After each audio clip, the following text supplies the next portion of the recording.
alive, more or less. Anyway, glad to see everybody here tonight. Hope we all had a good week.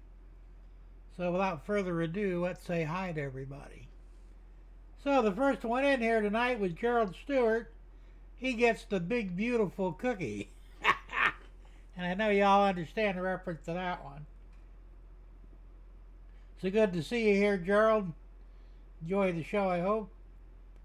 And let's see. Thomas Grassi was the second one here. He gets the big, beautiful half cookie. Good to see you here, Tom. Let's see who else we got. We have Hot Dog Pilot Andy. Of course, he gets more crumbs. Anyway, good to see you here, Andy. Yeah, we also have the station agent. We all know who that is. That's Thomas Moore. Thomas, good to see you here, man. Now, unfortunately, Hot Dog Pilot Andy is calling an early night, so Andy, we'll see you next time. Hope you watch the replay. And have a good weekend. We'll see you next week. And we have Anfield Road Layout in the Loft. Lee, how's it going? Good to see you.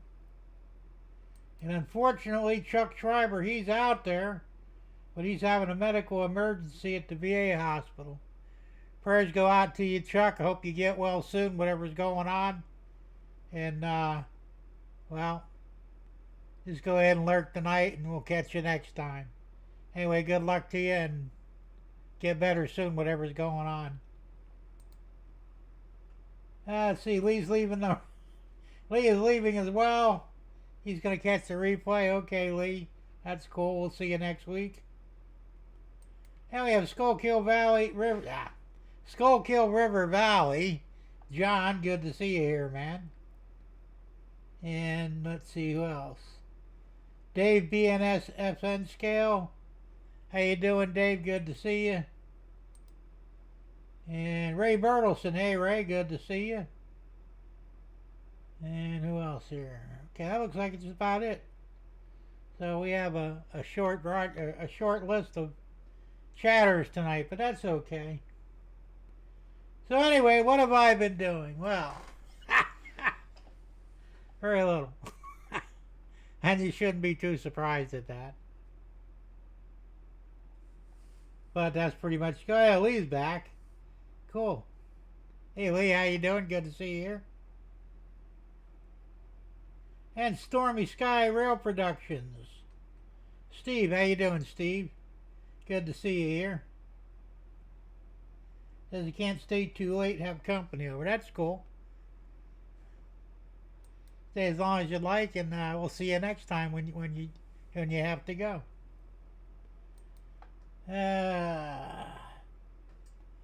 So anyway, I shot a short video of what I've done so far.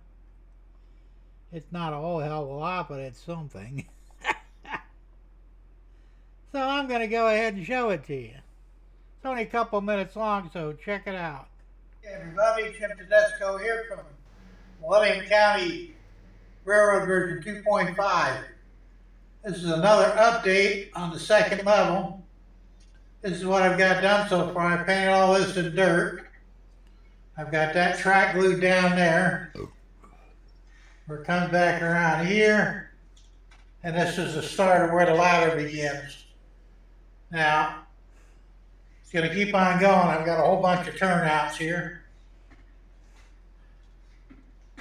And I've got a few more I got to dig up. But all this here is dirt for the yard. And the yard will end right about there. So you're going to have multiple tracks here for the yard. And that's what's going to be next on the list to get accomplished. Now, if anybody was wondering why no trains are running lately, this could be the reason why. This is the lower level. It's nothing but wall-to-wall disaster. I've got some serious cleanup to do. I've got stuff everywhere. literally.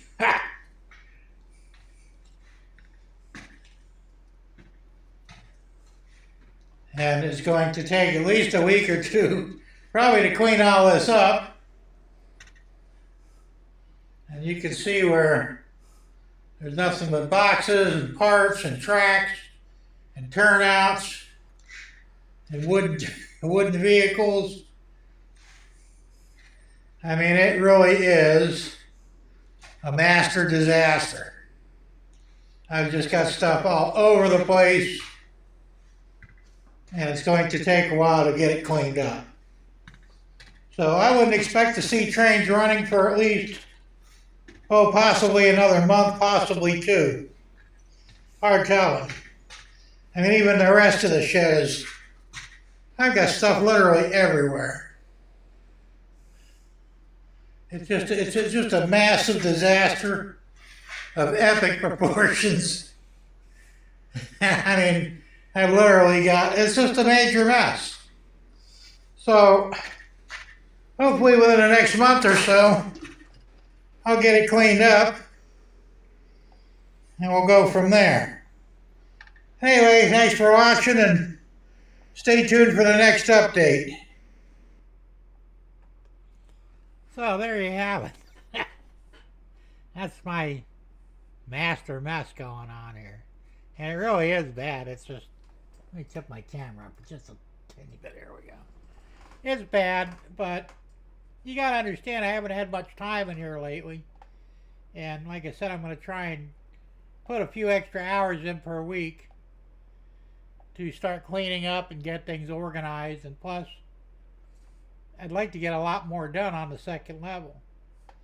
But there really is a whole lot to be done. And my biggest problem is well, I think I told you last week, I want to bring in a folding table as a temporary storage area for all this stuff.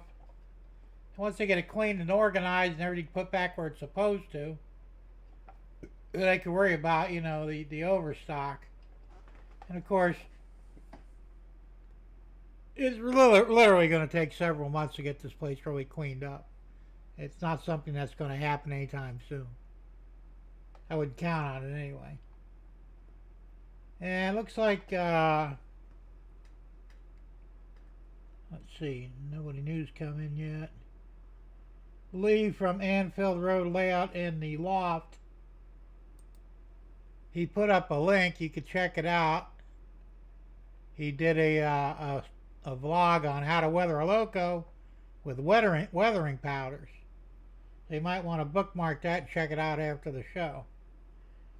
Might be pretty good. Thanks, Lee, for putting that up there.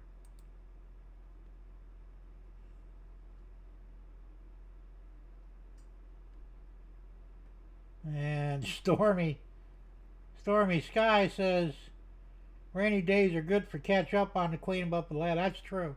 And we've had a lot of rain here. As a matter of fact, there'll be more rain tonight. A little bit late, like 10 o'clock, 11 o'clock at night. But every day now it seems like we're getting some rain. So, and of course you don't want to be outside because the bugs are just horrific. You know, the mosquitoes, the yellow biting flies. It's bad, you know. So like I make my quick jaunt from the house to here and back. I don't hang around outside too much because it's crazy. Matter of fact, I started cleaning out my garage about 4 days ago. I'm almost done with it.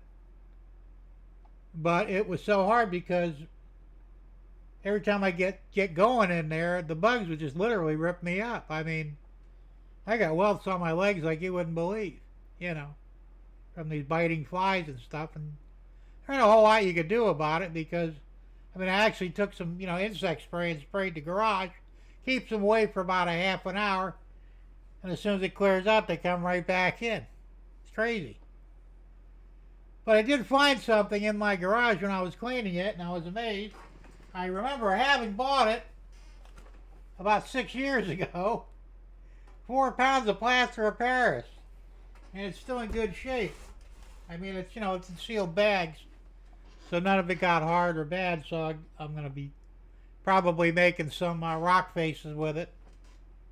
I mean, I've been looking for it. I knew I had it, but it was literally buried under a bench in the garage. And when I was doing the cleanup, oh, there's my plaster of Paris. So, it's crazy, but it is what it is. Hey, the Gigliottis is here. Ray, how's it going? Good to see you. So, anyway, I also found two tubes, a tube of clear silicone and a tube of adhesive. Matter of fact, well, you can probably see it right behind my shoulder there. Right there. The other tube's behind it, but so I found it, brand new tubes. So I have this stuff and it gets buried. I know I still have it, I just can't find it, So now I found that I'm going to be making use of it in and around things around here, so that's going to help with things as well. Like I said, my biggest problem right now is literally I have no more space to work that isn't filled with something. So if I get that foldable table in here, I can load everything up on the table. I did this once before, temporarily. And that'll give me room to get stuff cleaned up and organized. And once I've got the bottom level cleaned up again, we could technically run trains. The only thing holding me back is there's so much stuff on it everywhere that there's no room for the trains to run. So once I get that all cleaned up, I'll be able to run the trains again. So maybe, I'm thinking about a month I should be running trains again. Hopefully, anyway. Ain't that the truth, Stormy? It really is. I know I have things, but I couldn't, I didn't know where they went, And that happens more often than not, I laugh at my wife all the time because she's always misplacing things. Well, I'm starting to get almost as bad, But of course, these were things that I had put away years ago because I didn't think I was going to use them. And then, like I said, they get buried. And then you're looking around. I know I had that box of plaster of Paris, but I'll be damned if I know where I put it. And you won't find it till you really dig deep under the other crap you got. So I threw away a lot of stuff in the garage because a lot of it was just useless stuff that I had no use for. And I don't know why I saved it to begin with. Sometimes little trinkets or sometimes even boxes. I got to get rid of these things, So, like I said, I got it it's about 90% cleaned up. Maybe 95%. I literally got one bench left to clean off. Both top and bottom.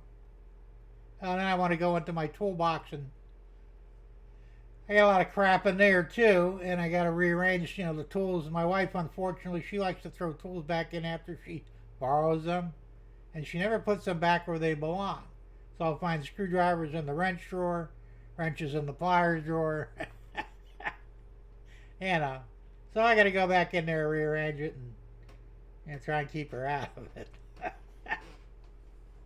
But because I'm funny about my tools, And I still got about, I'd say conservatively about $12,000 to $13,000 worth. I used to have $60,000 worth, and I sold a lot of the stuff I had no use for anymore. A lot of specialty tools and heavy equipment. So I had, 3/4 inch sockets and ratchets, and it's like, I'm never going to use these anymore. That's when I was working on trucks and stuff, But now I've got, just basically 3/8 and half and some 1/4 inch stuff. And I've got assorted wrenches and, ton of sockets, ratchets, extensions, screwdrivers, I just got, like I said, got to go in there and strip the box out, lay it all out on the bench, and then start sorting through and figure out what I need and what might be garbage. Because, I've collected some garbage tools too. The stuff that comes with like furniture you got to assemble, and they give you these really cheap ass tools. And I don't know why I keep them, because they're garbage. I just throw them away, I mean, I don't generally even use them. when I'm doing assembly. So there's not much reason to hang on to them. I mean, they're literally junk, you know. So, all right, Lee, we'll see you later, man. Thanks for popping in.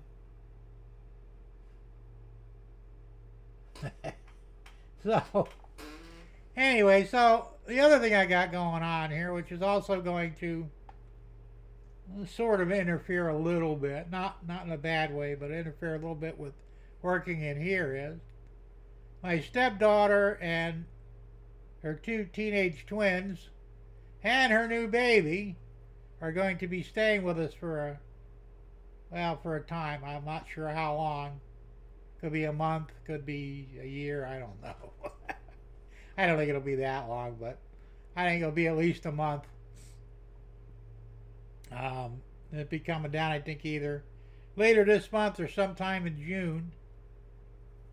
And it's a story I'm not going to get into. It's really nobody's concern, but she asked if she could stay, so we're fixing up the Debbie's hobby room for her temporarily.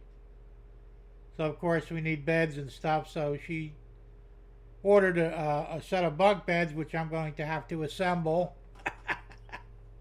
I swear I hate assembling things, but somehow I always get stuck doing it. And she got a desk for her teenage son. I got to assemble that. That came in today, actually. So I got to assemble that probably tomorrow. And the bed will be here soon. And who knows what else is coming.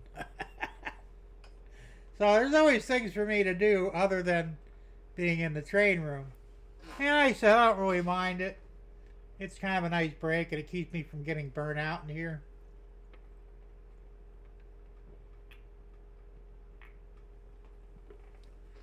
It's kind of funny because there's been a lot of talk lately.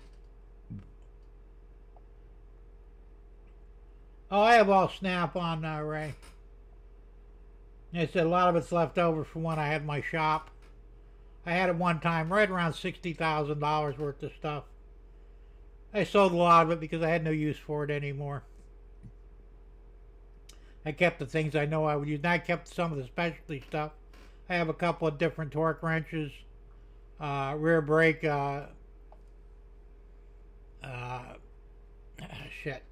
caliper compression tool, you know, for rear disc brakes.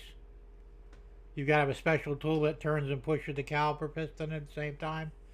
Stuff like that I keep. I've got a lot of specialty stuff like that. I've got a lot of air conditioning tools still.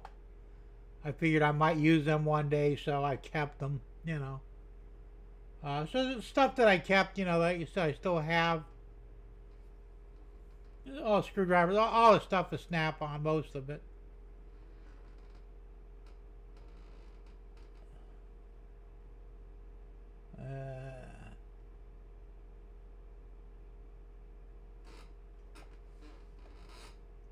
I'm reading over here, never mind, don't mind me. The Tom Grassi said, "Don't feel bad, guys. I've been searching for a drill in case all week.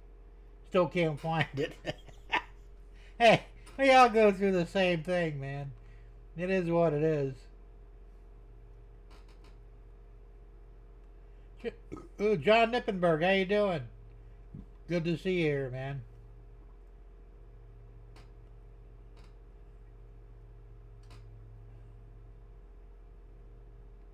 Yeah, you can use a C-clamp too, but well, you on the front ones you use a C-clamp, but on the rear ones, if you have the emergency brake is usually built right into the caliper. If you try and push it in without turning it, you'll fuck it up. So in a lot of them, you have to push and turn at the same time. And you could do it with a C-clamp and a screwdriver. You could like a little bit clamp with the clamp and then take your screwdriver and set it there sideways, turn it a bit, screw it some more, turn it. I mean, it's a pain in the ass, but yeah, it can be done. That's what I used to do before I bought the tool. And the tool really does make it a lot easier. But, all right, John, well, enjoy dinner, man, and we'll see you later.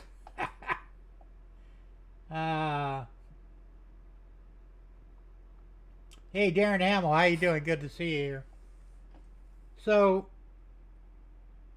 CRV is an easy pad replacement. I haven't done a CRV, I think ever, not even in my shop, so I'm not familiar with it. That's a Honda, I know, but uh, I didn't see many Hondas in my shop, amazingly. And usually, if I did see one in, it was an engine-related problem, and it was like the older Civics. Oh, and the what's that fancy one they had? The oh fuck, this is like the race car. It was a sports car. I had two customers, each had one, and both of them had problems with the front axles. They would go bad, and the guy tried to do it himself. He bought the wrong axle. He was going down the road, and I guess the axle slipped out of the transmission, and he wound up stranded because they made 2 or 3 different axles for those cars, and you had to measure the axle or get the part number if you could find one in order to replace it with the proper axle. Chryslers were the same way. The K cars and stuff, they had like 2 or 3 different CV axles for them, and they really didn't interchange. So you had to get the right one. A lot of times you literally had to measure it. Go down to the parts store, have him bring out what he had, measure that one, and it better be, I mean, down to the millimeter in length. And then you could use it, because that was the only difference in them, was the length. And some of it was really stupid, like it'd be like a 10 millimeter difference. One would be 10 millimeters shorter than the other, and the shorter one wouldn't work where the long one went. The long one wouldn't work where the short one went. And that's because at the time when, I can't remember the guy's name that took over Chrysler for a while, he was going for the cheapest manufacturers for all his parts. And sometimes they would change axle manufacturers 2 or 3 times a year. And you didn't really know what you were going to get because they had no real, there wasn't any real description of any of this stuff. It was pretty much pot luck. So when you got the car and had a bad axle and you had to replace it, you had to pull it out, measure it, and then go find the proper one for it. Because each manufacturer made a different length. It's fucking bullshit, you know. But that's the way it goes. Gerald says I don't work on Hondas. They're not bad to work on. Some of the older ones were real pain in the ass. The Civics, they had like this, I call it spaghetti vacuum wiring. The vacuum tubes on it looked like spaghetti going into the intake. And if you didn't know what the hell you were doing or had a good schematic, you'd never get that shit back right in the same place, and then the car wouldn't run right. Not fun to work on at all. But they are decent cars, I mean, without a doubt. Hey, Robin Roberts, how you doing? Good to see you here, man. And Dundas Junction Model Railroad, James, how's it going? Good to see you. He says, I got busy heading out soon, but coming back. Okay. Not a problem. So, what the hell was I talking about? Oh, yeah, so I'm going to be busy assembling shit. Yeah, I bought my wife a new desk because she had to leave the one she had behind up north because there was no way she could afford to ship it down here. It wasn't worth it. So I bought her another one. Nothing fancy or expensive, but once again, I had to assemble it. And then yesterday she comes in, she goes, I got my stuff from Walmart. I'm going, what stuff is that? So another delivery truck, 2 boxes, and they got these small, like, they look like end tables. They're real simple. Assembly required, so I had to assemble 4 of them yesterday. You know, well, he said, I don't really mind it, but just once I said, I guess only wealthy people can afford to buy assembled furniture. Because all the furniture we buy, we have to assemble ourselves, you know. Even my desk in the main house. It was an $800 desk. I got it from, oh shit, I can't remember the name of the place now, but it starts with a W, I think. But I had to assemble it. And I'll tell you what, it was like a 3-day job to put that thing together. It's a huge desk. It's beautiful, actually. It's a really nice desk. It's high quality. It's the only part that sucked is you had to build it yourself, you know. And I assemble each drawer, the sides, the back. What a motherfucker, you know.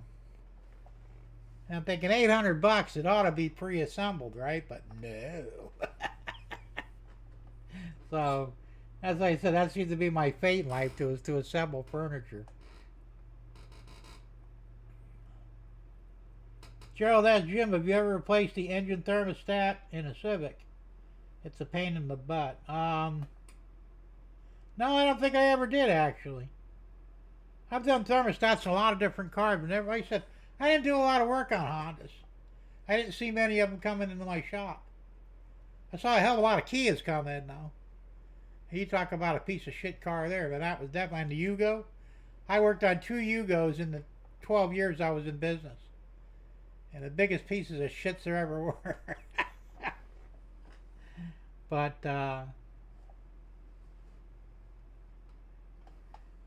Ray says, hire Heath, we love watching him assemble things. Yeah, well, I guess it'd be okay because you can't blue smoke furniture. But he had blue smoked other things, you know. Hey, Curly Express, Dwight. How's it going, Dwight? Good to see you here. Oh, and Ray, good to see you here too, man. I forgot to say hi to you. So yeah, I got that to deal with, and like I said, I'll probably assemble the kid's desk tomorrow. That should be pretty quick. It's not a real big one or anything. It's, you know, it's a kid's desk. Probably about 1, 2, 3, 4. Probably about 5 parts total and a few drawers. You know, but the bed, on the other hand, I already looked at the instructions. It's Wayfair. That's what I was thinking of. I knew it would start with a W. Wayfair, my stepdaughter buys stuff from them too. So the desk came from Wayfair, my desk came from Wayfair, and now the bunk beds are coming from Wayfair. And that's going to, I've already done one of those once for somebody else. I can't remember who, but I remembered every detail of putting the bed together. It was a pain in the ass. You know, there's like a gazillion parts to it, you know. It's wood, it's not one of the metal ones. I did a metal one too. The metal one was actually easier to assemble than the wood one was. So I'm looking forward to that, not. But it's got to be done, and realistically, I'm the only person in the house that can do it. So it falls on me. Of course, things always seem to fall on me. Dwight says the thumbs up is not working for me. Why not? Not a big deal. I ain't worried about it.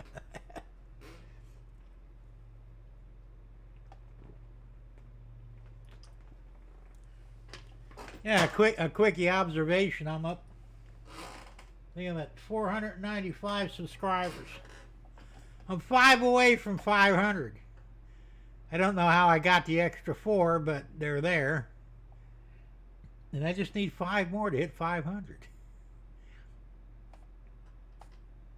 So fingers crossed I'll hit it before the end of the year.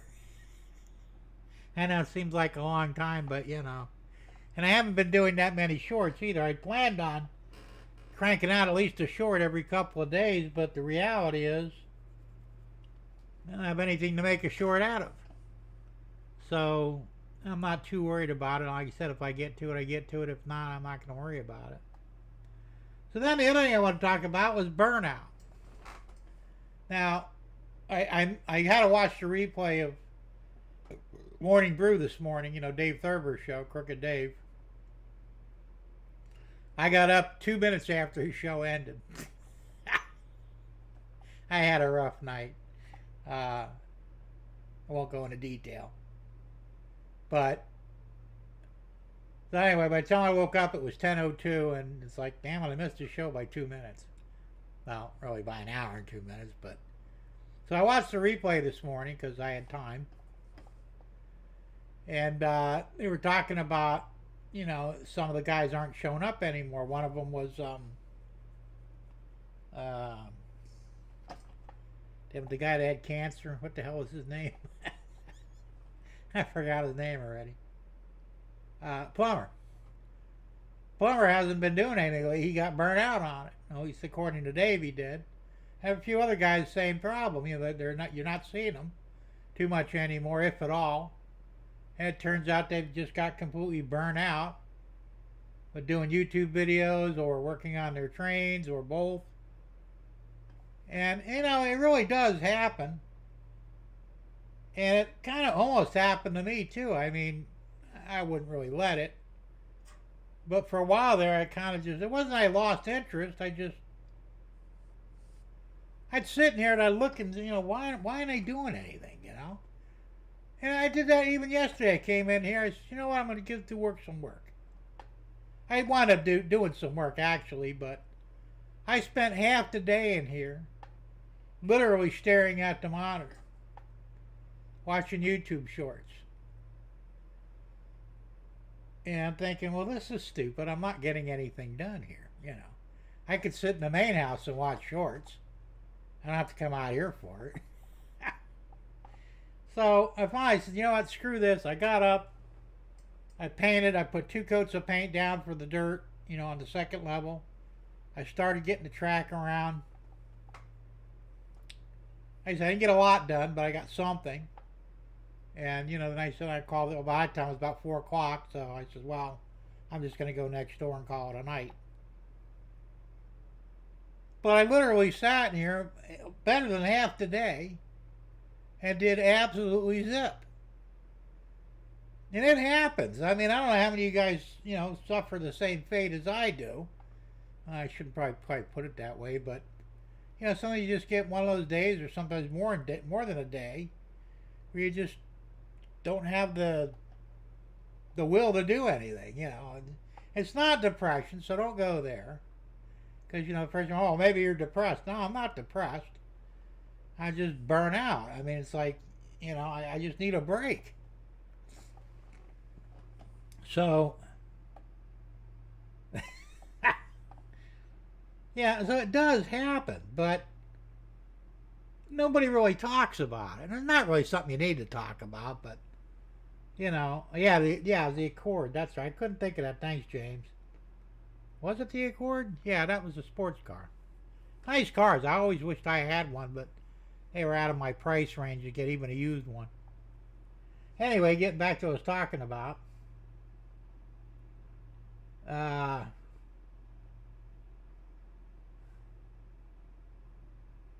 wait a minute. Dave at N-Scale said, spent the last 3 days putting up a jungle gym for the kids. Massive thing, $3,000. Yeah, $3,000, I bet it was. Sound like a massive job too. 3 days to assemble it. Hey, but you know, somebody's got to do it, and well, it's those dads that wind up having to do it. You know, I guess that's one of the responsibilities of being a dad. And even if you're not a real dad, just a stepdad, it's the same deal. You know. But yeah, so I know where you're coming from for that. So anyway, getting back to this burnout thing, it does happen more often than not. Now, I know some of these guys, like, well, Plummer had other issues. Like he said, he had to deal with cancer. And I'm sure that was a pretty heavy weight for him to carry.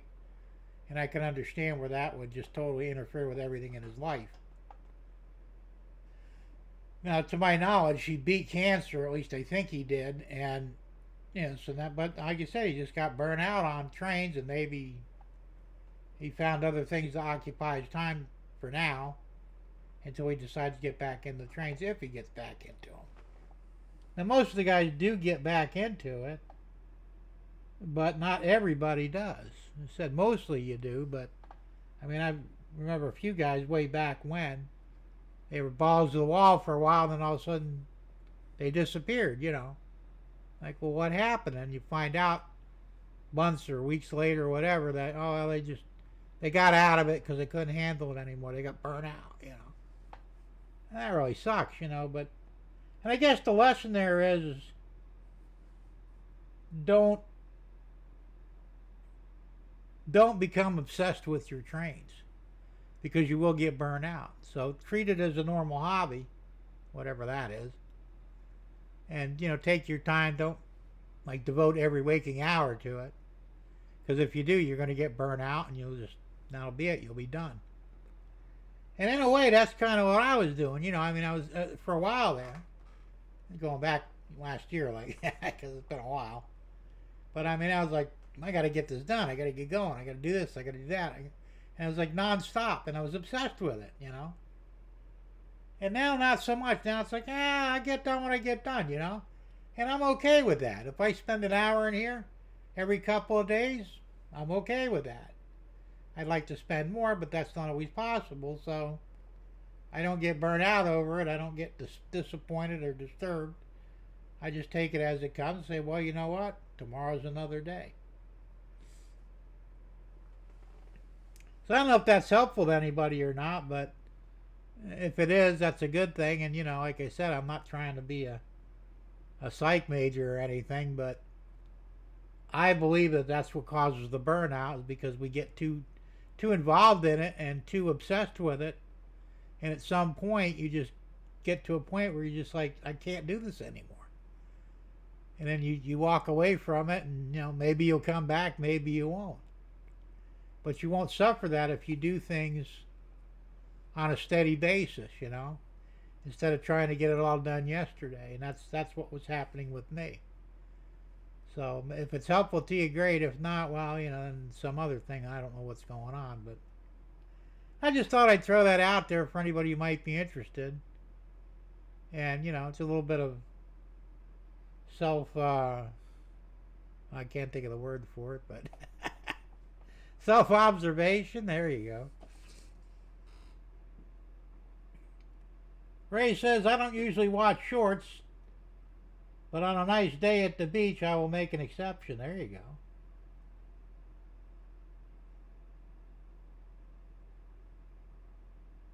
So Dave says CRX or S2000 are the small Hondas. Yeah, I'm familiar with those.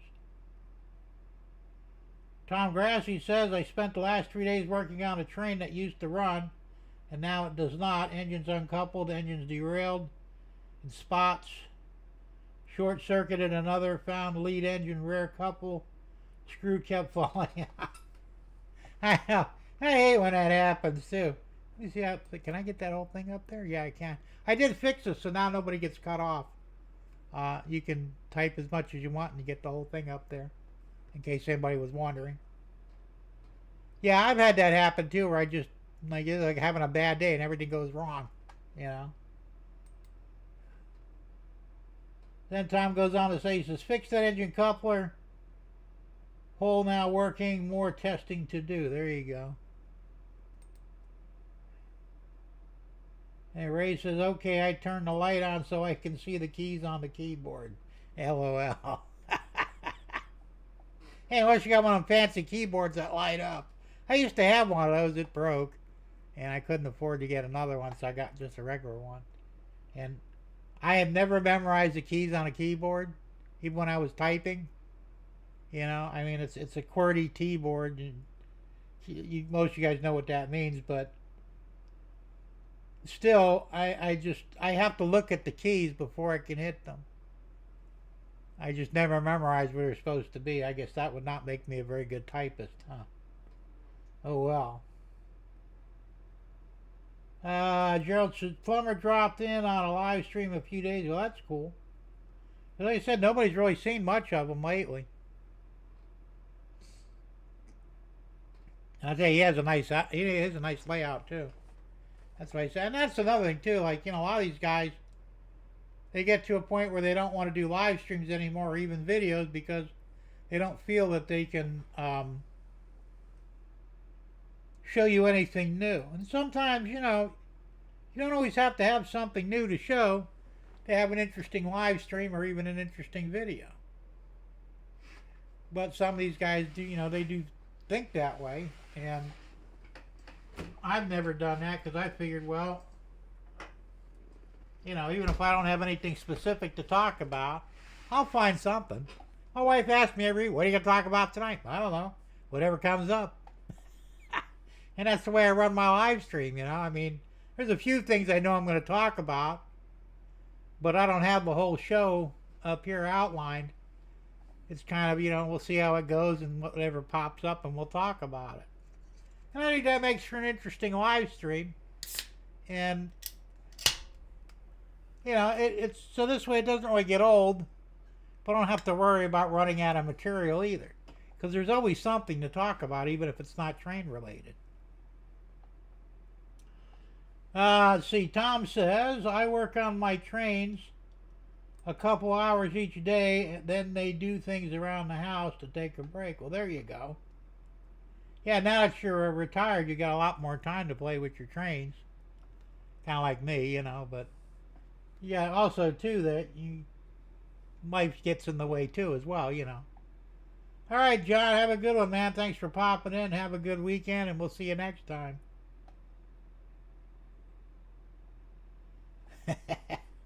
Yeah, and Dave said, shit. Dave BNSF's end scale says, down my back needs a few days to recover a bit. Yeah, I hear that. That's the only bad part about doing any kind of work, man, is it beats you up a little bit, you know.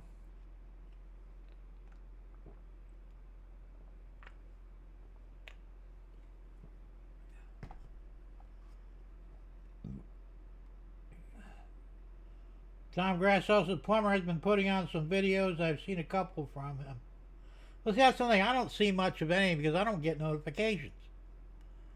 That's like keep missing Tom Kvichak's show. You know, Tom's Trains and Things. He does a show Monday, Wednesday, and Friday. Last night I was up late. I was up actually till 12. It actually was up till midnight. Completely forgot about a shot till today. And the only reason I remembered it today was because I finally got a notification that a show was on, 12 hours ago. And like, what the hell good is a notification after the fact? You know?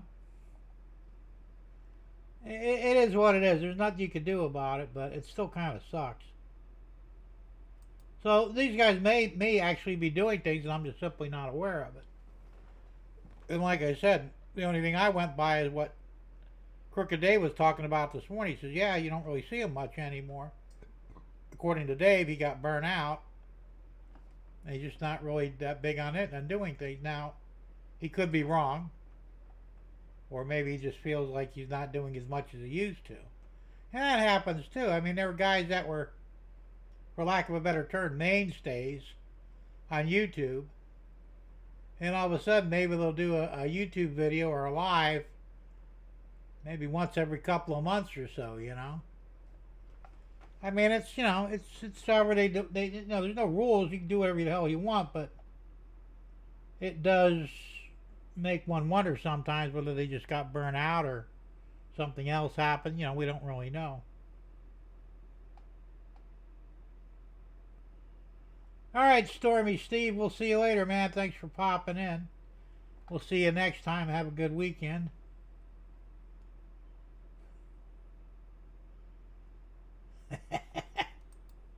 Well, after my stroke, that was kind of what I was relegated to. Because I only really had use of one hand. My right hand was still so screwed up. I couldn't control it, so it just kind of laid there. And I would one or two finger type, you know. Now I've got some use of both hands on the right hand.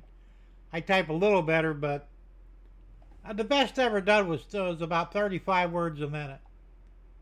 I took typing in school because I was interested in it, and I didn't do too bad. You know, the average was 40 words a minute. But I did about 30, 35. There was a couple in there that did 60. One woman, I think she did 80 words a minute. I mean, just, like a machine gun, man. Ray says, I type 2 words a minute and with single digit. That's the hunt and peck method, I believe it's called.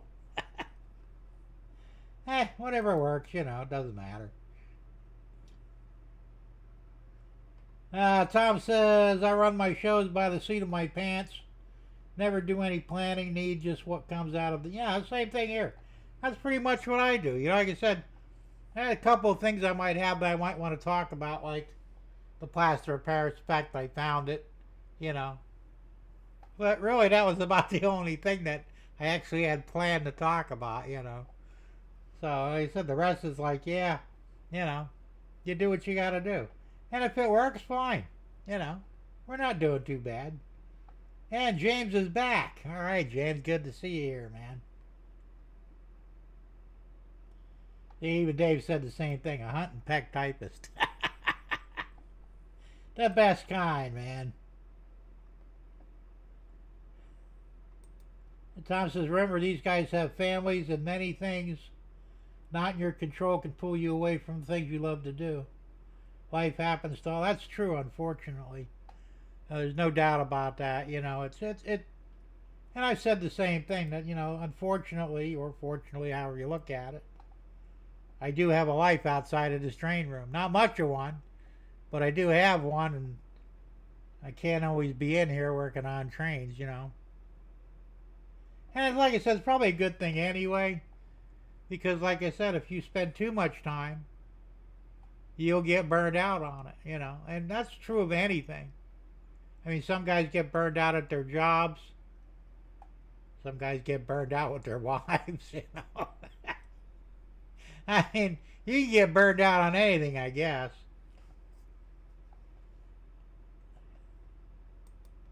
Tom says, I took 2 years of typing in high school, the only guy in a class full of girls. Well, I took it, I took about 2 years too. I took 1 year in middle school and 1 year in high school. I did 8th grade and 9th grade. But it was about, I won't say it was all girls, but mostly girls. But there were a few of us guys that were in there. I think a lot of the guys did it just to be near the girls. And I wasn't really looking at that from that point of view. I was actually looking, to become a better typist. I don't know why. I just felt like it was a skill I needed. So, I actually went in there to try and become a better typist. But yeah, I think a lot of the guys were in there just to hang out with the girls. The same with home ec. And I never took home ec. I had enough home ec living at home. My mother, we had to learn how to cook, clean, wash clothes, sew. And I knew how to do all those things because we were forced to do it growing up. So it was a good skill to have. Like you said, I'm an excellent cook. I could sew clothes. I've actually sewn my own clothes, made my own clothes from scratch many years ago. Anything that a woman could do, I could probably do mostly, except for, like having babies or anything. But as far as chores go, yeah, I got it covered. But a lot of the guys that you see in home ec were not there to learn skills, homemaking skills. They were in there to hang out with the women. And you can't blame them. It was kind of a smart move when you got down to it,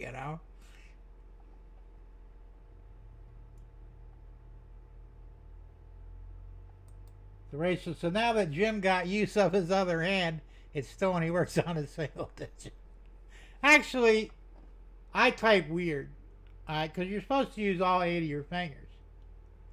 Now I use 3 fingers on my left hand and 2 fingers on my right hand. Don't ask me why or how. That's just what I do. It works for me. I'm not the fastest typist in the world, but I get the job done.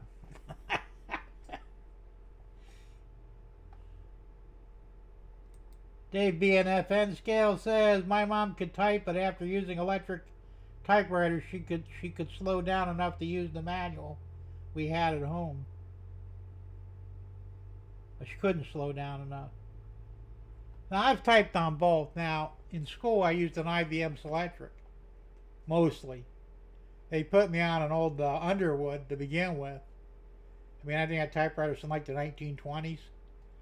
Bang, bang. I mean, that thing would hurt your fingers, because it took so much force to push the keys down to get a good stamp on the paper. And they were always jamming up. Sometimes you'd hit, if you sidestepped the key and got 2 instead, they'd go both lock up right before they hit the paper. The machine sucked, but that was the first machine I actually typed on, and they had 2 Selectrics in there, which was the IBM Electric ones, and I don't remember how I got on one, but I did. I think I kind of bumped somebody else out of the way to get it, but I enjoyed typing on that because that was like, that was a completely different experience after using that Underwood.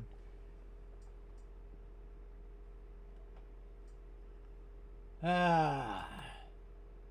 Tom says to pass the typing class, you had to do 75 words per minute without error. I was up to 87 words per minute, no error. That was the fastest I got to. That's pretty good. Ours, well, to get an A, you had to do 60. And I said there was only a couple of kids in there that got 60 words a minute, and they were girls. The guys, they say we're running between 35 and 40. And we'd get C's or I think I got a C in typing. I wasn't good enough for a B, but I wasn't bad enough to get a D either. There were a few guys in there that actually got D's. I think one kid got an F. How the fuck you fail typing?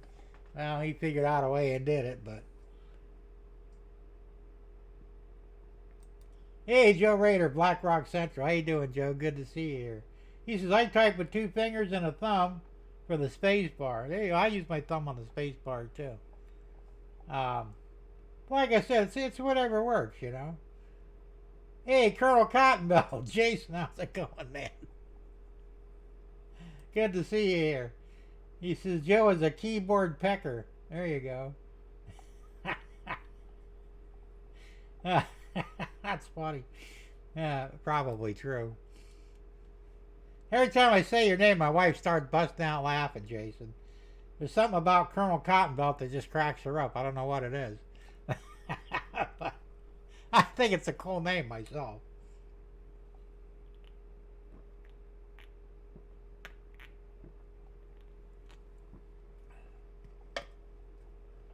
Hey, Chasco, Chuck, how you doing? Good to see you here.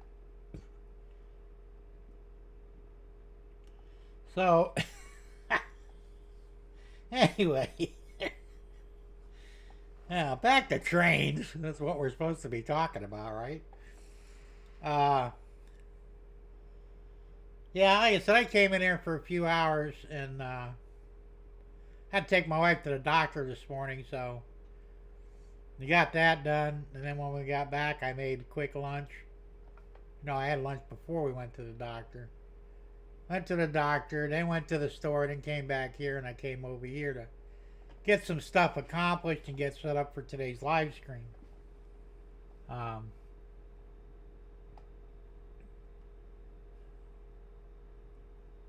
So at least I got to put in some time. I spent a couple hours yesterday doing a little bit of work, but like I said, literally I spent half a day in here doing diddly. That's not good.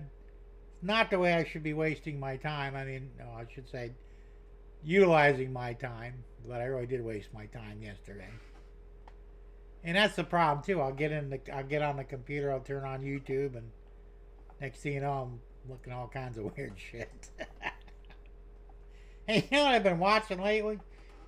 I don't know if you guys have noticed, they're doing these the animations, like cartoons we used to watch, like Family Guy or King of the Hill, any cartoon that they ever made. Now they're doing IA live actors. In other words, they're turning the cartoon characters into live actors, but it's all AI. It's all fake, but they actually look pretty good. I mean, like Family Guy. The guy you got the Family Guy cartoon character, and they morph him into a real person that looks sort of like, and it's pretty good, It's funny as shit. And I've been watching, I've probably watched about 50 of them already. I mean, Scooby-Doo, King of the Hill, Family Guy, a lot of the more obscure cartoons. I can't think of the names of them offhand, but they were popular at the time. And any cartoon character, like they did Snow White, they did a real life version of Snow White. They morph her into a real person from the cartoon character, and they look very similar to the cartoon, but they're real people. Well, semi-real because it's AI. But it's really cool, and I've been watching these things left and right, and I'm like kind of hooked on them now. You know, it's a little weird.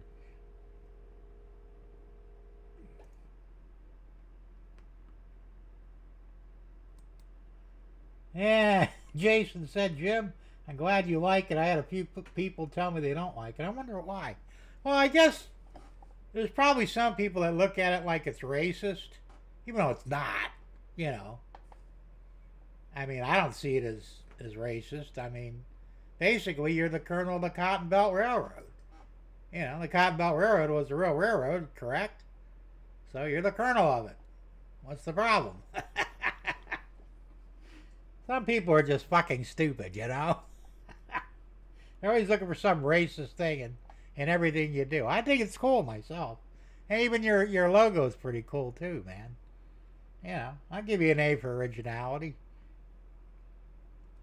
Hey, Floyd Robbins, what's going on? Good to see you here. I suppose if I'd have took the time, I could have came up with something really cool for a channel name, but I figured it would just be simple if I just used my real name. At least people would know who the hell I was. Yes, I mean, fortunately, we figured out who you were pretty quick. Now, on the other hand, you got Thomas Moore, who changes his channel name about once every month. You never know who the fuck he is until... And the only really way you can find out when he talks about railroad spikes, because that's his thing, and I think he's the only YouTuber that talks about spikes.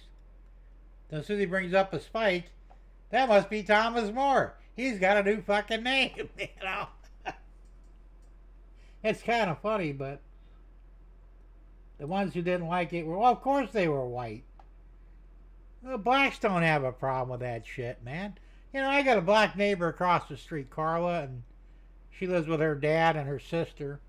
And I used to go talk to her every now and then, and you know, it's kind of funny because I don't think she sees color any more than I do. I mean, I really don't, you know. And it's funny because, you know, she'll talk about blacks, and she's not afraid to say the N-word, you know. Neither am I, for that matter, at least not locally. I mean, it's not a big deal, you know. And she says, you know, she's more white people, or more white folk, is the way she put it, seem to be more racist than the blacks are. And they get offended by something that should offend the blacks. I go, yeah, I noticed that too. Like they're trying to save the blacks or something, or I don't know if they're just kissing ass or what, you know. And it is. It's ridiculous.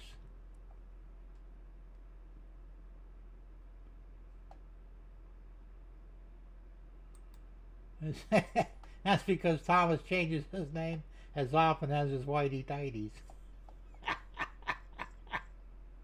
Unfortunately, you're correct. He was here earlier. I think he left. Thomas Moore, you still on? You still on the channel? You still in the chat? I like him. He's a funny guy, but I really do wish he would stick with a channel name. And you know, I mean, this is like his 15th one already now. I think Spike Man was the perfect one for him, but you know, I knew he would change it. He swore he wouldn't, but you know, yeah, you will. We got your number, dude.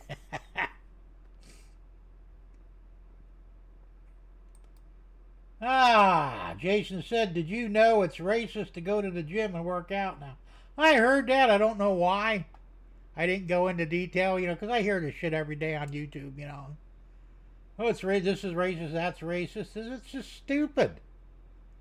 Who the fuck cares, you know? And the thing is, well, it's like with the Indians, you know, like they made them change all the Indian names, like on baseball teams, football games, and all this other stuff, because you know, oh, well, we can't offend the natives like that, you know. They won't even call them Indians because you know that's a bad term too. And I think it was the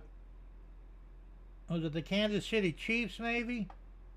It was one of the baseball teams that was originally named after an Indian tribe or whatever. And they actually went and talked to the tribal leader. And he said, no, we don't have a problem with it. We actually think it's really neat that, you know, they chose our name to represent their team. And he says, we never said anything bad about it. It was the white guys that complained about it. And it's true, you know. I mean, look, you know, if the person you think is offended isn't, why do you care? It's ridiculous. Well, I agree, Jason. Spike Man was perfect.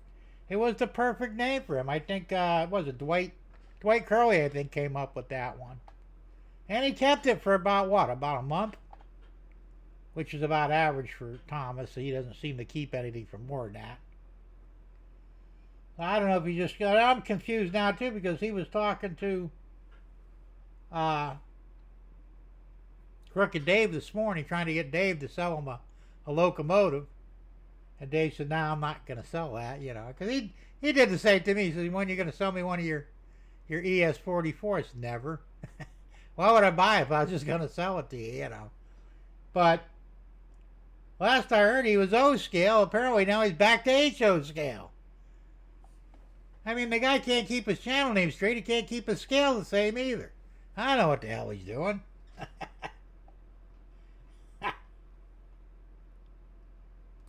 Ray says, I never thought of Colonel Cottonbelt as racist. Well, it's not, but there are people that would see it as such because, you know, cotton and blacks, you know, that sort of thing. But it's stupid because nowhere in that name does it suggest that black men are picking cotton. But some moron will put that in there because, you know, his fucking mind is warped. And you can't fix stupid. James says, Jason, I am putting in the staging track from the original plans you created. Well, that's cool. And Ray says, we all bleed red no matter what color your skin is. That's true, too. And Jason says, Florida State got the tribal leader's blessing. And like I said, why wouldn't they? I mean, you know, if I had a tribe or whatever, something going on that I was proud of, and somebody said, you know, hey, I want to use your name of your tribe for my team or for my project or whatever, and then go for it. That's really cool. That's like an honor, you know. Why would you consider that racist or bad? As I said, I don't get it, you know. It's just... But... yeah, I probably am thinking of the Redskins. I don't remember, but I said there's so much of this shit going on, I can't keep track of anything. But it's just ridiculous. Floyd says, I see nothing racist with your name or your cartoon mascot. Well, I don't either, but that's because we're normal people. If you're looking for racism, you'll find it. Even if it doesn't exist, you'll still find it, you know. So, oh, Thomas Grassi came up with the name. I thought it was, I can't remember, but it's still, no matter who did it, was still a perfect name, you know. Spike Man, why not? When you saw that, you knew who you were talking about, you know. Because like Thomas is the only one that does spikes, at least to my knowledge, anyway. So I think he should have stuck with it, but hey, what do I know? Hey, Raymond Anthony 127, good to see you here, man. Glad you showed up. And Jason says, my white German grandmother picked cotton when she was a kid. Oh, I'm sure. I'm sure a lot of whites pick cotton. Somebody had to do it. You know. The same thing, you know. Who picked the tomatoes before we brought the Mexicans over? Had to be white people. You know, there wasn't always Mexicans here to do it. But yet it's considered a Mexican thing. You know, if you're a tomato picker, oh, you must be a Mexican. But that's not necessarily true. Yeah, I got a couple too, Jason, but like you said, nothing noteworthy. The coolest one I got from Thomas. And that's that screw spike that I had. I still have it in the drawer. One of these days I'll mount it on a plaque because it's really cool. But I got a couple from, you know, the railroad tracks behind me that were laying around. I grabbed them and I had no use for them really. I just thought they were cool. And then I sent Thomas some, and you can see them right back there. Oh, get my head out of the way. Right there, I mounted them. He put the Millennium County name on them and sent them back to me. And I kept them because they're cool, you know. But like I said, I'm not really into spikes. I'm more into trains. But, you know, if Thomas is in the spikes, that's cool. Yeah, I got no issue with it.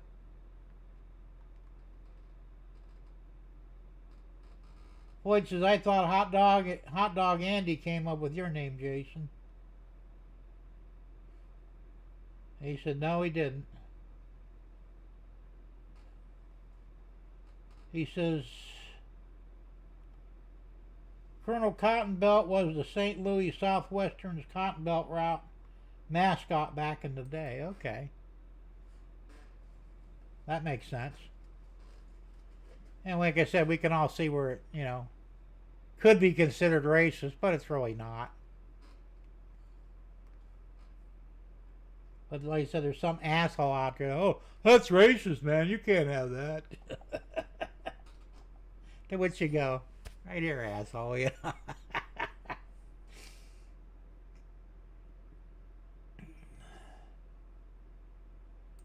Raymond Anthony says the SSW Railroad was very much a variation of Southern Pacific. I didn't know that either.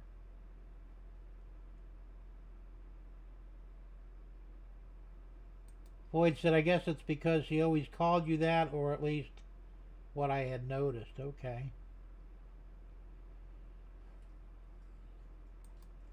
And Gerald Stewart says, I have one spike. I got it from Durango and Silverton.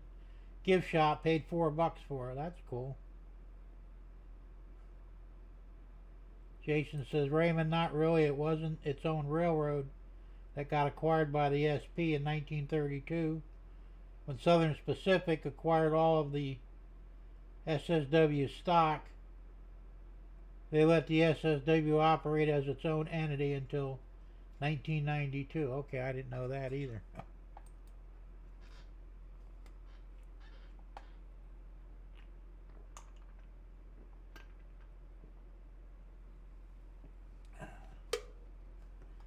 So, there you go. Like I said, people come up with this stuff that's racist, and I'm going, huh? I don't get it, you know? It's like, I don't see their racist connection. But then again, I don't think of things in those terms anyway, you know? I mean, if you call a black guy the N-word, that's like a lower form of the black guy. It's like white trash, you know, or trailer trash. We don't really get offended by it, but it describes a certain type of white individual. And I think the N-word does the same thing with certain types of black individuals. There are N-words and there's blacks, you know. Most of the people I know are black, but I know a few N-words too, you know. It is what it is, you know. It's like Italians. You got Dagos, Wops, Guineas. They're all slang and considered, you know, bad words to categorize an Italian. But so what? They're just words, you know. You can call me a Dago all you want. I really don't give a shit, you know. Can't really call me a Wop because my parents' came here with papers. Because WAP stands for without papers. They were illegals that tried to come over. I guess some of them succeeded. But my grandparents on both sides did come over legally into the country at the turn of the century. You know, 1902, 1903, somewhere around there. So they weren't WAPs. You gotta call them Dagos or Guineas. Now a Guinea is kind of like the equivalent of the N-word. If you call an Italian a Guinea, it means he's a low-life piece of shit. And that's what you call him. That's what his label was. You know, now Dago is just, I'm not even sure what it means, but I'm not offended by it. I really don't care. You know, you call me anything you want, just don't call me late for dinner, right? They're just fucking words. Hey, you ready to kill people over that shit, man? What the fuck is wrong with you? You know.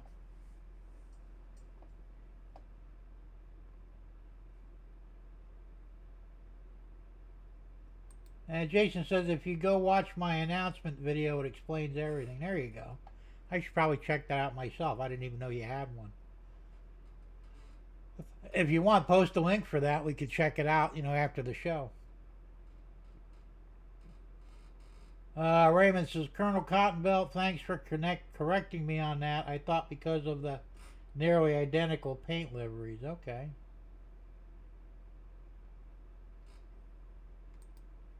Jason says, SSW had their own paint scheme, but when purchasing locomotives, they decided to follow their parent company. Now the T&O, on the other hand, was owned and operated by Southern Pacific. Okay. Oh, absolutely. There are N-words in all colors. It's just a different word, but same basic concept. Like I said, you got white trash, you got the N-word for the blacks, you got the guineas for the Italians. I think they had a word for the Irish, too. I can't remember what it is now, but there was a word that the Irish really hate because it was like the lowest of the low of the Irish.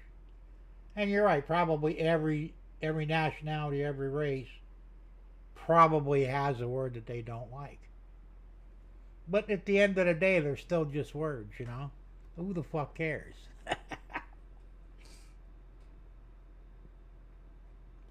Alright, there's the link for Jason's video there, so check that out. Bookmark it, check it out after the show. I'm going to check that out myself. Thanks for putting that up there, Jason. So, on to other things. Yeah, I really want to get this cleaned up in here. I mean, my layout looks like the city dump. It's bad. Well, you've seen it, but it's not good. And it's laziness on my part. I should never let it get like this, but so when you get into things, sometimes you got to create a mess to get something nice out of it. So that's my excuse, and I'm sticking with it. But yeah, but I am going to get straightened out. Hopefully, over the next couple of weeks. I dragged that folding table in here. I got an 8-foot table that I gave to my wife, and I'm going to steal it for a little while. And use it as a little staging area so I could get everything off of the lower level. And there's a lot of things I need to glue figures down. My cattle ranch looks like they got hit with a plague. All the cows are laying on their side. So are the horses too, so it's like, alright, who poisoned all the animals? So I gotta get them stood up and glued down so they don't fall down anymore. I've got cars all over the place, regular automobiles. I want to get them set straightened out again and put up back on the highway they're supposed to be. And there's just a lot of little things here and there that need to be tidied up. And there's just like boxes of track, boxes of turnouts. I just got so much shit laying around, it's not even funny. And the problem is, it's so disorganized. It could be right in front of my face, I still don't see it. That's not good, so. And Jason said you should see my layout. Well, make a video, we'll check it out. What the hell. He says, I'm cutting out plywood on the benchwork to add ditch drain. Oh, that's cool. You do any videos on it? I'll definitely check those out. I might even do something like that down the road on mine too. I mean, everything is always in motion here. So I could change something at the drop of a hat and say, you know what, I want to do this instead. And that's just the way it is. And I think a lot of guys, the layouts are like that. Tom Grassi says, Jim, get yourself some boxes and put the stuff on the lower level and the boxes can stay out on the table, so that should help. Yeah, that's true. That's a good idea. Because actually I've got more stuff than will fit on that table. So, but I've got, like I said, I've got boxes of track, I got boxes of turnouts, and the rest of the stuff is just kind of loose. I got cars and stuff like that laying around. I can throw a lot of those in the box until I'm ready for them. Yeah, there's a whole lot of stuff I can do like that, so good idea.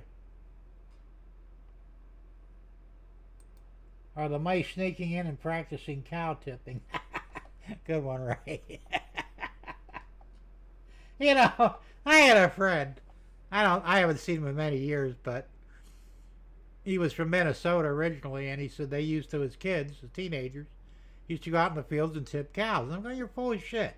How in the fuck can you knock over a 2,000-pound cow? And he says it's amazingly easy. He says you literally get to run into them and they fall over. They're basically just standing on four legs, and the legs are real skinny, you know. He said they will fall over.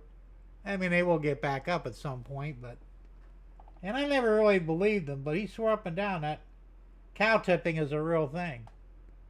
And I've never actually seen it, even on a video. But if somebody knows where I could see something like that, I'd love to watch it. Because it's got to be fun to watch. Probably more fun to do.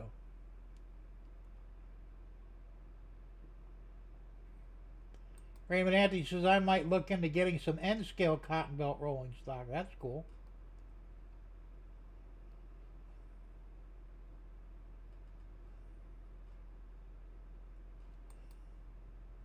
Jason says, I have a bad habit of not filming what I'm doing, but when I make layout update videos, I do explain it in theory. Well, I'm kind of guilty of the same thing, so don't feel bad. Hey, there he is, speaking of Tom Strange and things. How you doing, Tom? Good to see you here, man. You know, you're going to be mad at me. I completely forgot your show last night. And I actually got a notification from Rumble this morning about your show. About 12, 13 hours too late. I don't know why I keep forgetting your show, but it pisses me off because I really enjoy watching your live streams. But for some reason, I just can't remember them. It's weird. You have to start calling me up or something and say, hey, I'm doing a live stream in a half an hour. Pay attention. That might get my attention. I don't know. Gerald said at midnight tonight I will be 70 years old. Well, damn, happy birthday to you, Gerald. And you don't really look 70, man. You're doing pretty good for your age. I still got 5 years to go for that. But hopefully I'll see 70 and beyond. And many, many more for you, too, I hope.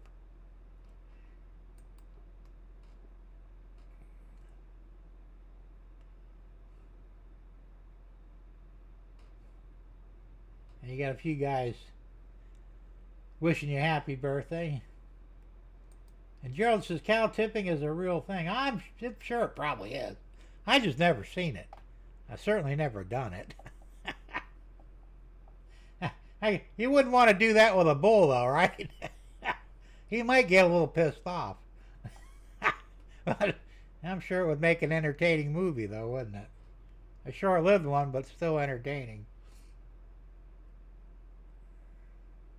More birthday wishes. Joe says, happy birthday, Gerald. Keep trying. You might catch me. Ah, you bunch of old farts. Well, I shouldn't talk. I'm one, too, technically. I tell you, though, I hope I'm still doing well even at 70. I mean, I'm hanging in there fairly decently at 65, but, you know, I worry that I might get worse off down the road, and that would suck.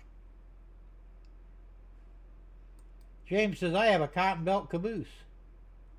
I thought I had one Tranquil that was a cotton belt, but I'd have to look. I mean, I have to really dig through everything. I'm pretty sure I have something, though, that is a cotton belt.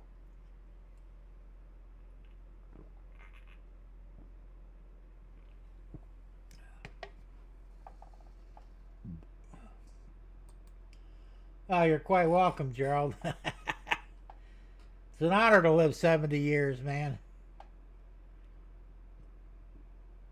I hear people complain about getting old, I'm thinking, well, the alternative probably is not a very good deal, I mean, getting old is an honor. It really is something that not everybody gets to do.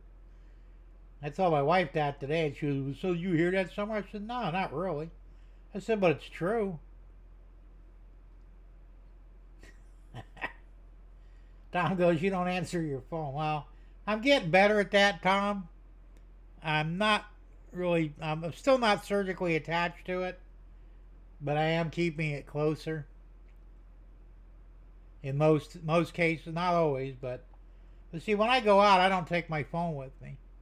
I mean, like if I go to the store or the gas station, I keep that fucker at home.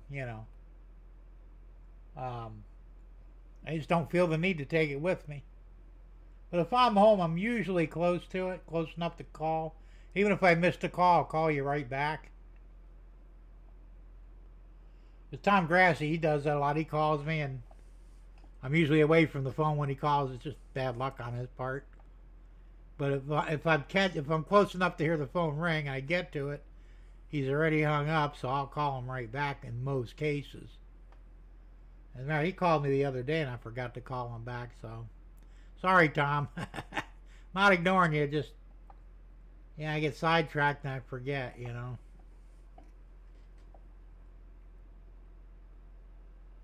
Yeah, me too, Jason. That was my thing too. I was so used to Monday was Tom's live stream, and I knew it. It was burning in my brain. And 7 o'clock on Monday is like, all right, Tom's on, or was it 8? I don't remember, but whenever it was, I was right. I very rarely missed his shows. Now he's doing them 3 times a week.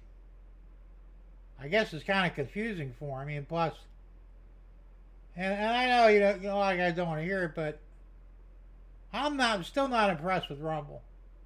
Their live stream, and it's not Tom. I was watching a live stream today on Rumble. It was for some political thing. Same problem you were having, Tom. It was choppy, a lot of interruptions in it. And I can't believe that everybody's having this problem. I think it's on Rumble's end, and they need to figure out what the hell's going on and correct it. But there's nothing more aggravating than trying to watch a video. It's choppy, it freezes up, it skips. I don't even want to watch when that's going on. So that's what I'm saying. I know how you feel about YouTube, and we all do to some degree. But at the moment, YouTube is still the best way to go. And that's why I wish you were doing YouTube on Monday along with Rumble. It would be easier for me to remember you, because Wednesday's an odd day for me for some reason. I just don't associate your show with Wednesdays. So I don't know. You might want to think about that, and maybe do a little switcheroo. Oh look, Tom Grassi put up a link for cow tipping. I got to check that out, man. That's pretty cool. Yeah, I know you do Mondays on Rumble, but unfortunately, Tom, Rumble sucks. I mean, it comes in a little better if I use Chrome. If I try and watch it on Brave, it chops, it skips, it locks up. The sound is terrible most of the time. Or if I go to Chrome, it seems to be a lot better, not 100%, but way better than it does on Brave, even though Brave is my normal browser. Where I could watch it on either one with YouTube, and it comes through flawlessly. So I don't know. I mean, it's up to you how you want to handle it, but I'm a lot like Jason. I wish you go back to Mondays with YouTube. Even if you do both, at least I'd remember the YouTube and be able to watch it. But Wednesday is an odd day for me for some reason. I can't get it locked into my brain that you run on Wednesday on both. So I don't know. You'll have to think about that one, I guess.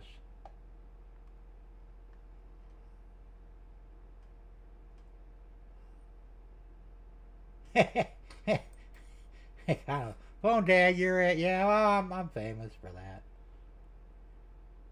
I really don't like the smartphone. I really don't. And I tell you what, if they did away with them tomorrow, I wouldn't lose a wink of sleep over it. You know, uh, to me, they're just more of a nuisance than they're worth.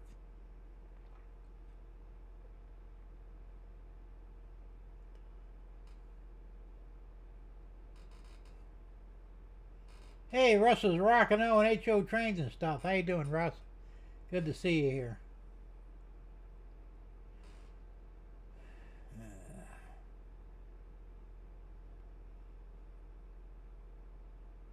Everyone streams on one. Why no? Tom Grassi does. He's got his work. Shit. Can't remember the name of the show now, but it's something Wednesday. That's another thing. I'd like to watch his show too, but I have to make a choice. Do I watch him or do I watch Tom from Tom's Trains and Things? So Wednesday's just not a good day, I don't think. This is my opinion, but I know you're on Monday, James, and for some reason, I miss your show half the time too.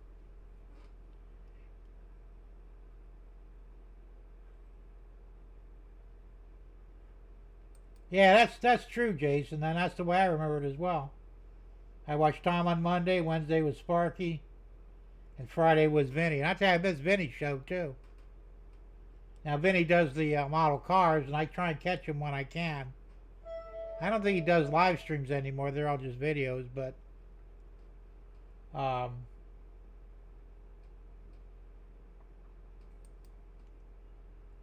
the replay's fine, Tom. I can watch the replay with no problem. It's only when you're doing it live.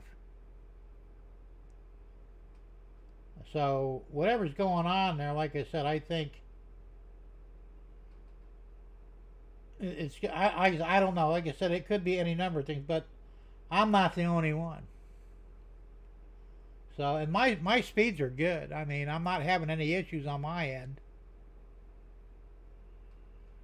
Tom says everyone started going to Monday, so I changed. Now everyone is on Wednesday. Well, you know, I don't know. You have to think about what you want to do. And James goes, well, you can't watch her. That's true, you can't. So I said I have my favorites that I want to watch live, and some I watch the replays on.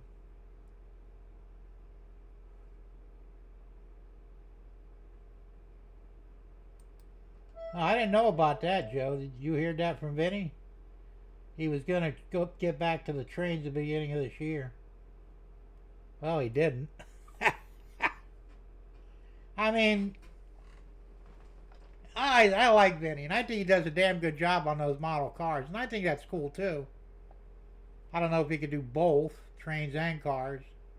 I tried. I'm having a very difficult time with it. I said I have 4 model cars that I'm trying to get built, and I really just don't have the time for them right now. I will get time for them at some point. But I thought I could do one model like a quarter, 4 models a year, and do the trains as my primary, but it's not working out that way.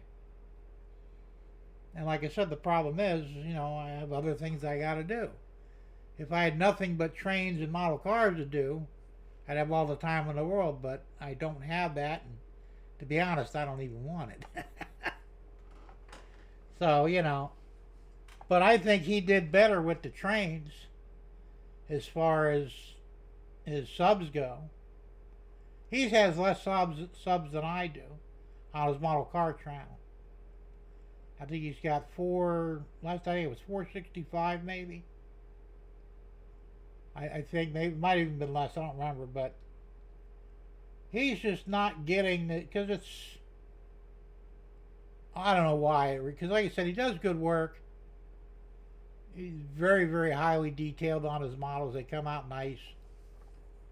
But it's just not kicking like the trains did. And he had like, what, 1,200 subs on his trains channel?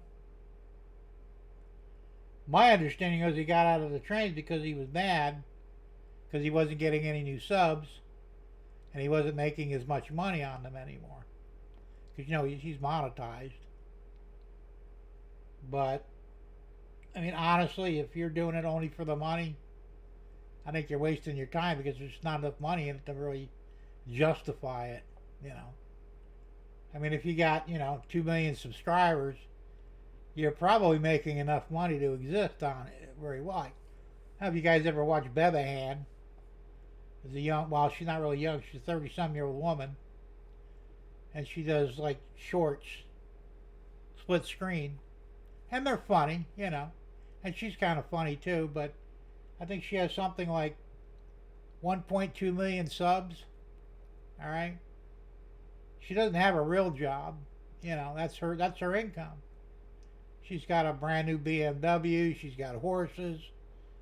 She's got all kinds of stuff going. So obviously, and she lives in Australia, but she's making good money off of YouTube.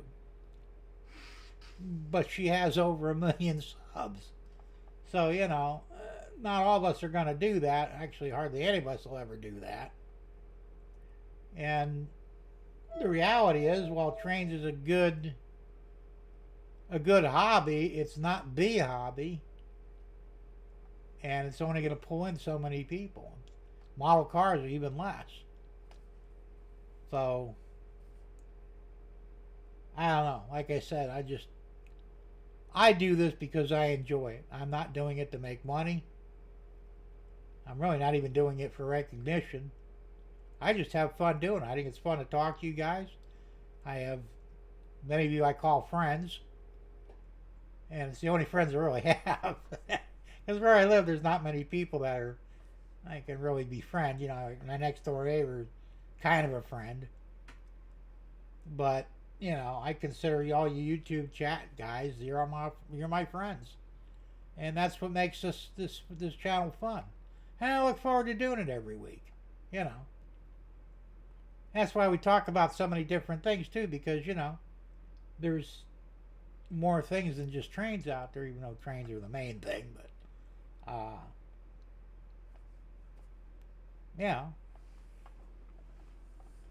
so I don't know. I think, like you said, you have to look at why you're doing what you're doing.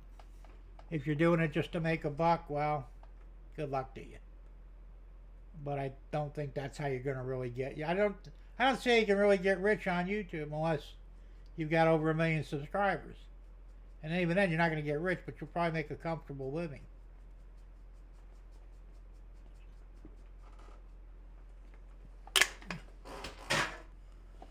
So that's what it is, right? Jason says, I used to be on every third Sunday. Now I just go when I feel like it. Absolutely. Nothing wrong with that. James says Scott Rails is live Tuesday and Friday. Okay, I've never seen him, so I don't know. And Russ says, I'm still being ghosted on Heath's chat on Wednesday. LOL. He says, nobody's being blocked, but I am still invisible. I think Ahmad accidentally blocked me. Yeah, it could be.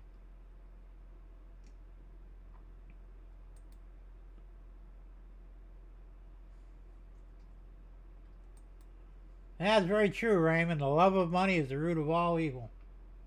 And that's the correct way of saying it too.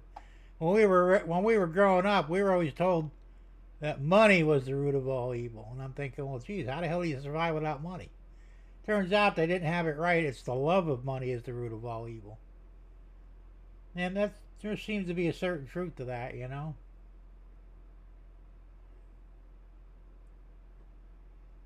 Google doesn't like HO. Well, maybe they don't. I don't know. I wouldn't be surprised.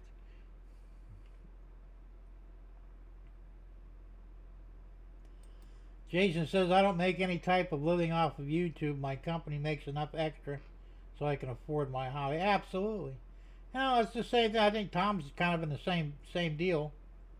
Tom's trains and things. He makes enough money to fuel his hobby and to get to see shows and stuff. And that's my biggest problem. I don't even have the extra money to go to some of these train shows. And the thing is, I want to go, but then I don't want to go because I'm not a window shopper. You know, if I go to the store, I expect to purchase something. If I'm not going to purchase something, there's no point in my going. So I'm kind of in the same boat with the train shows. I'd love to go to them, but if I can't afford to buy anything, well, it's just kind of pointless, you know. Now, of course, Tom has a reason to go because, you know, it's part of his live stream. But for me, no, it's not. So there's no reason for me to do it. But if one of these days I ever get caught up with my finances, I will probably start going to some of these train shows. You know, even if I just pick up a couple of things to justify going there, paying the entrance fee. I like to come out with something, you know. I mean, that's why, you know, I don't like going to Walmart because I don't really want to buy anything there. If I'm not going to buy anything, there's no fucking reason for me to go there. You know? Hey, station agent, we were talking about you earlier, Thomas. How you doing? I'm doing okay. Hey, Joe, what is this extra money you speak of? I don't really know because I've never had any of it, you know. I keep thinking. The problem is that everybody is doing live streams now. It's hard to watch all my... Yeah, that's true. And everybody seems to be, you know. I mean, when I started doing live streams, I originally wanted to do... I wanted to do Thursday, but I wanted to do it 7 o'clock. And the 7 o'clock spot was taken, so I couldn't do it. I think Go Via or Go Home was Chris was doing his show at 7, and I didn't want to step on him, so I said, well, I'll just do it at 6, you know. And a lot of people said, well, 6 ain't going to work for you, and it has, sort of. Would it have been better off going at 7? Maybe. But now I run for 2 hours anyway, so it doesn't matter. But at first, you know, it's like 6 o'clock was an odd hour. They said, well, some people are still eating. Go, yeah, but some people eat at 5 like we used to. You know, don't take an hour to eat as a rule. So I don't know, but, you know, but you're right. Everybody's doing live streams now. And it does make it tougher. Who are you going to pick, you know?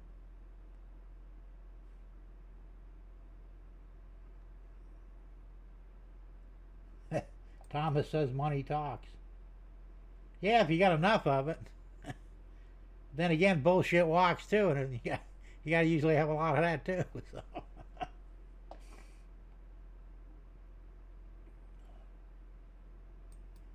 My best videos are the actual train rides, not model trains. That's probably true, Jason. I mean, some of those things are really cool. Tom's trains and things says, I don't need anything but still go. Well, that's because you're hooked on that, Tom. I think you enjoy it. And that's cool, you know. And that's sort of my issue, too. I mean, what do I actually need? I'm making a lot of my own stuff, and, you know, I mean, the chance of me finding anything I actually want at a train show is pretty slim. You know, like I said, the P70, P42? Yeah, P42 locomotive. They're hard to come by. And you're not likely to see one at a train show. So that's like one of the few things I actually need. But, like I said, I have most of what I need already. It'd still be fun to buy some train cars. I mean, I've seen some of the shows you went to, and they have train cars, even some of the older ones with horn hooks and shit. And plastic wheels, but you can fix that, and you can pick up these models for, you know, $3, $4, $5. You can't go wrong with that. You know, you take them home, you redo them, and you got a nice model after you're done with it. Put metal wheels on there, and, you know, Katie couplers, and, you know, you do whatever you got to do to make it nice, and boom, there you go. You know, you saved a bunch of money. So I would still buy train cars, I guess, because realistically, you can never have enough. I think I've got like 140 train cars right now, thereabouts. But now that I'm putting that big yard in on the second level, I'll have more than enough room for my overflow. And I'll probably find that I'll want more at some point. So who knows? Russ says very few model railroaders even make it to 100,000 subs. Well, that's true. That's what I'm saying. You know, I'm struggling to get 500. I've been doing this for what, 6 years now? So, you know, it's not good. And Floyd said, yeah, you're right, Russ. I got 88. And I don't understand that either because, you know, we all know each other. We all attend some of our own live streams and watch each other's videos. I mean, realistically, Floyd, you should have as many as I do. You know, you should have at least 400. So somebody out there is not subbing to you guys, and y'all need to.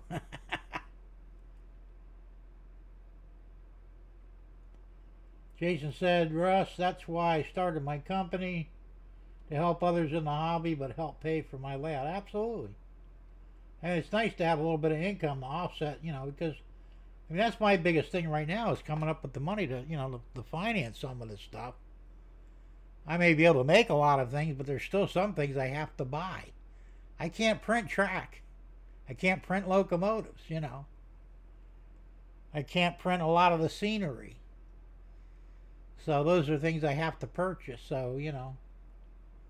And it's tough because I don't have a ton of money left over at the end of the month to do it, you know.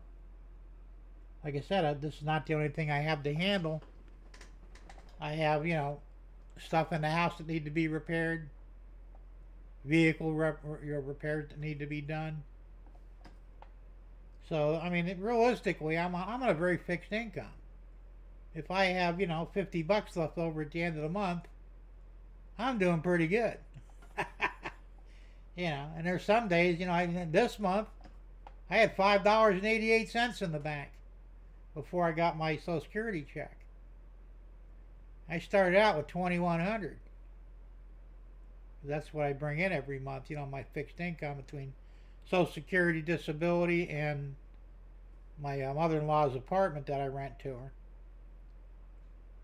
So, I mean, it goes fast because, you know, I have electric bills, I have water bill, I have credit cards I got to pay down, and, you know, and I got to buy food. And food is what's killing me right now.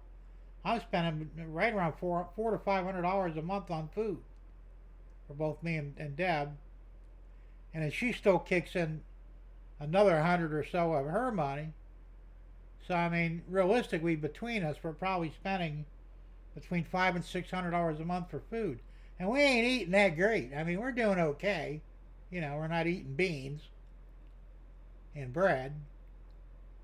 But mostly I buy hot dogs, hamburgers, some codfish, pasta, pierogies, you know, French fries, tater tots. Decent food, but not like, you know, we're not eating. Like I bought 3 steaks this month. I spent a total of about $35 for the 3 steaks. They're pretty good size. They were on sale. They're good steaks. Got them from Winn-Dixie. And we'll split them up. We could probably get about 6 meals out of the 3. And that's a nice, you know, break in there. But that's, I mean, it's not like they're filet mignon or anything, you know. And, you know, that's what's killing us right now as far as the bills go, is the food bill. The rest is I just eat at my laptop while chatting. There you go.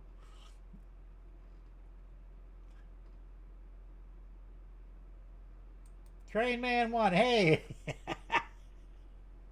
How you doing, man? I haven't seen you in a while. He said 2 wrongs don't make a right, but it makes me feel a whole lot better. That's true.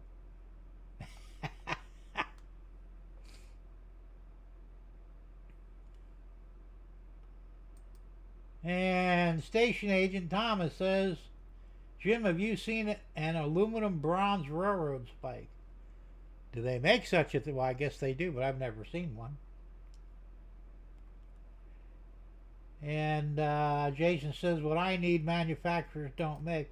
Well, I'm in the same boat. That's why I say I print a lot of stuff I want. because they just don't make it. And that's why I said, thank God we have 3D printers. And of course, there are other ways to scratch build too, but unfortunately, there's a lot of things that simply don't exist in the hobby, and I don't believe they ever will. Let's see, Thomas, you should change your name back to the Spike Man. That fits you 100%. Yeah, absolutely. The station agent sounds weird. I don't know why, but it just does.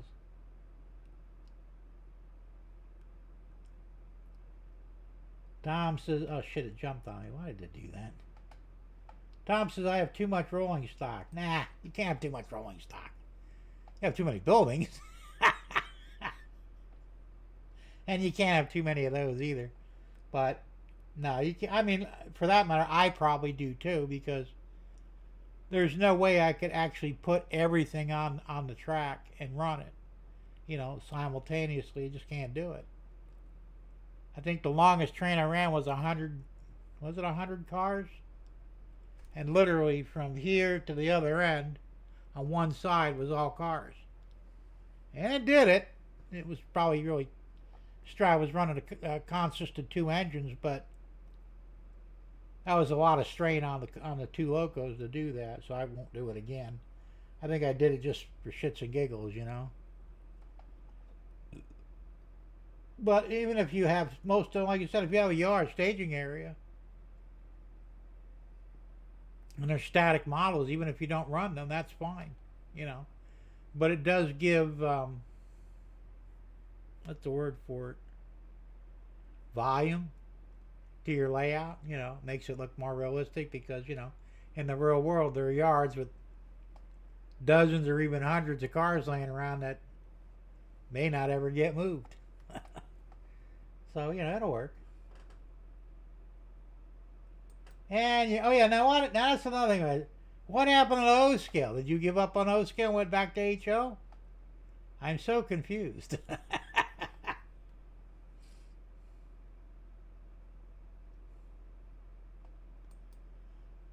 Jason said there are less than 100 active in the community. That's probably true.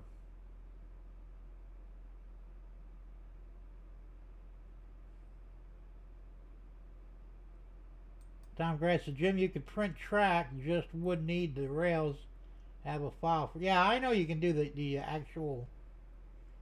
Fuck, what the hell you call them? You could do the. Fuck, I can't remember what they're called. But yeah, but you can't print the rails. Unless you're self-powered, you got to electrify the rails, so you can't print them. Now, if you're running a self-powered loco, yeah, you can get away with that. I don't know how good they'd be, but I'm sure it would work. Russ says, I sub every model railroader I know about regardless just to support it. I do the same thing. I think I'm sub to, last time I looked was about 521 subs. Or other channels that I've subbed to. Now, not all of them are for trains, but still most of them are. And if I come across a new model railroader and I like what he does, I'll sub to him. James says, got a box of cork today for $55. Is that a good deal? I don't know. I know in the States cork is very expensive. Matter of fact, I didn't use cork. I used the rubber roadbed that Woodland Scenics makes. It was a lot cheaper than the cork was, and that's why I went that route. I don't know if it's better or not. I don't really care. But it was better priced. Floyd says, you sound like me, Tom. If I put all my rolling stock on the tracks, I would have no room for engines and still have more rolling stock left over. Yeah, I'll same here. Almost. I have 2 mains, so technically I could probably get them on both mains. But I have a lot of locomotives too. I think I got 5 or 6 locos. you know. And but they've never been. I've never speed matched them, so I really can't consist them because you know one will be overrunning the other. That's something I'll have to fix at some point down the road. But you know, well, like I said, if you have a good staging area or a yard, static models, just put them there. That's kind of what I plan on doing. I'm sure a lot of them will never actually see actual use, but they'll be up in the yard. It'll look good. That's good enough for me, you know. Thomas says, Jim, my Southern number 4501 steam locomotive messed up. I was running my train, and a locomotive went off the tracks, fell off the table, and hit the floor. Ooh, that's not good. Yeah, they don't do too well when they drop 3 or 4 foot. That sucks. Thanks to Biden inflation. Yeah, that's part of it.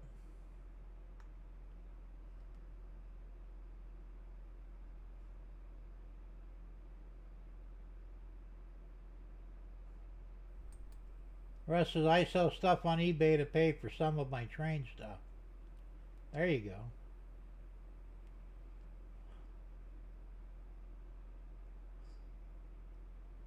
And Thomas says, I need a diesel locomotive now. Okay.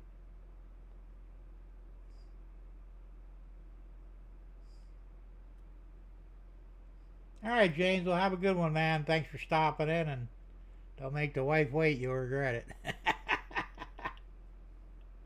We'll see you next week, man. Never too much rolling stock. One industry spot needs minimal 4 cars. That's true. So if you have a lot of industry, you can always park a few there. Like, I don't know if I have it at the moment, but I have my Pepsi soda plant there. And there's an area there for about 3 or 4 cars. Always be sitting there, you know, box cars. And, well, like I said, I'll have more industry up on the 2nd level and siding so that I could park a few cars here and there. So, yeah, I have to agree with Jason. You could never have enough rolling stock.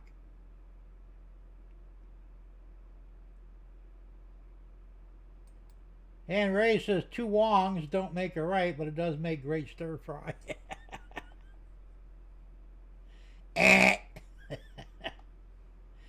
No comment on that one. A railroad yard should never be 100% full. You know, I agree with that.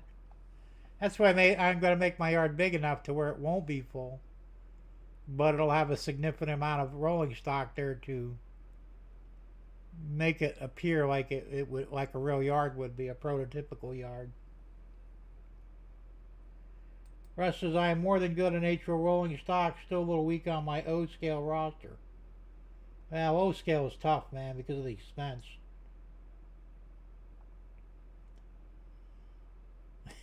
Thomas says, yes, sir, O scale is draining my wallet. Well, it will. And Jason said, just hand lay the track, buy the ME rail, and use 3D printed ties. That was what I was looking for, ties. Damn it. I don't know. It probably is cheaper than buying the track, but I don't know. Like I said, I've got enough tracks, so I'm not worried about that. You know, I mean, Tom Grassi donated a whole bunch of HO Code 100 track for me.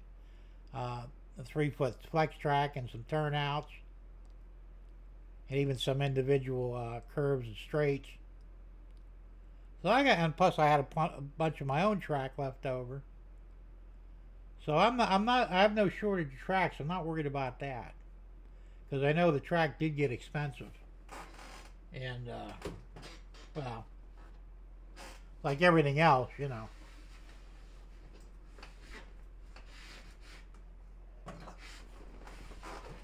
I mean, nothing's cheap anymore when you get down to it, but I think the Flex Track, I bought a box of it. I think I paid $300 for 200 pieces maybe. I don't remember. But I got it from, I can't even remember who I got it from now, but it was a decent deal, but it's almost doubled in price since then. I think the last time I looked at the same box, it was almost $500 for the same box. I'm going, Jesus Christ, you know. I don't know what that is. You can't blame it on the tariffs, because this is before the tariffs went in place. And they still technically aren't even in place anyway, but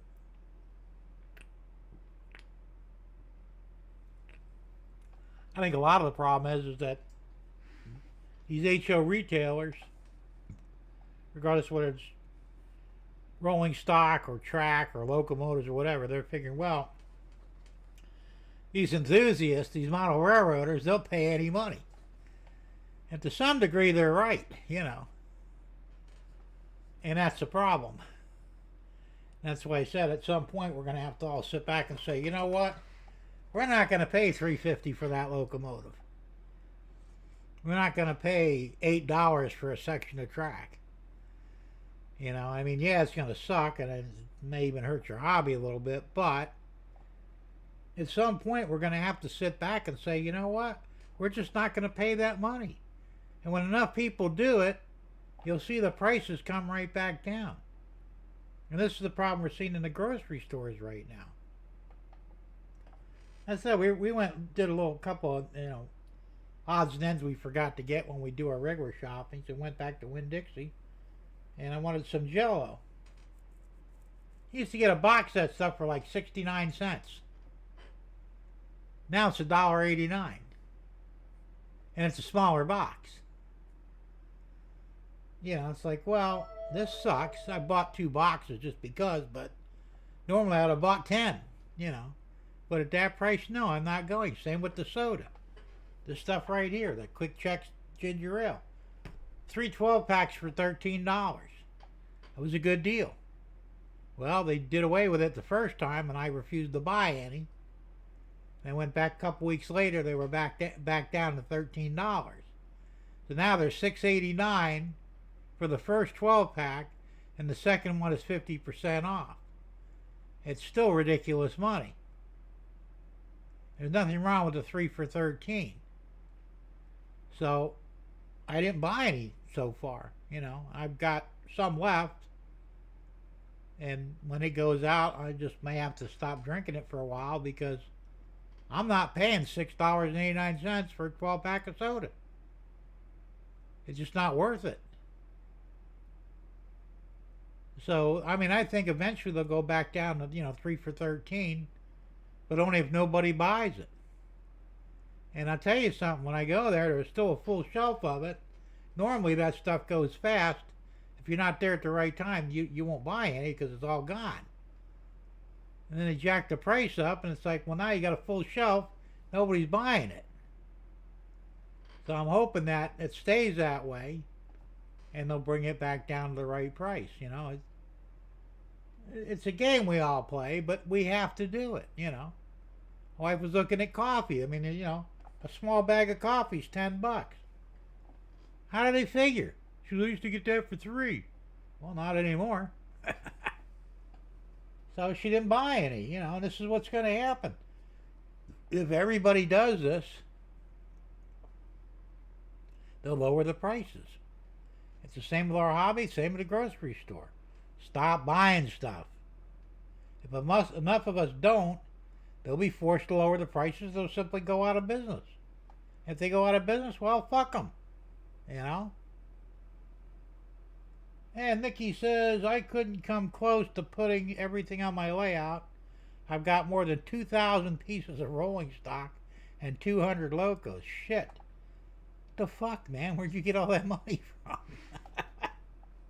That's a lot of rolling stock, man. Holy shit. You probably need like 10 layouts to put all them down on, right? That's cool though that you got that much. Tom Gray says, where on YouTube does it show you the number of subs you have? I see all the channels but not going to manually count them. I don't have it in front of me now. And next time I talk to you, I'll bring it up and I can show you where it's at. it does show how many on the left-hand side of your channel, I believe. You go to your channel, on the left-hand side of the screen. It's not on the PC now. I don't know what it does on the phone.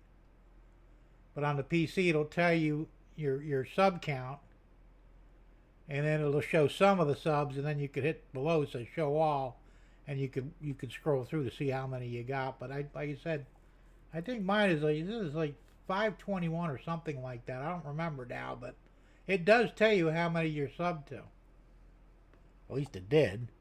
I'll have to double check and see if it still does. Jason says, Tom, you can only see the ones who are publicly subbed to you. Yeah, you can see them too.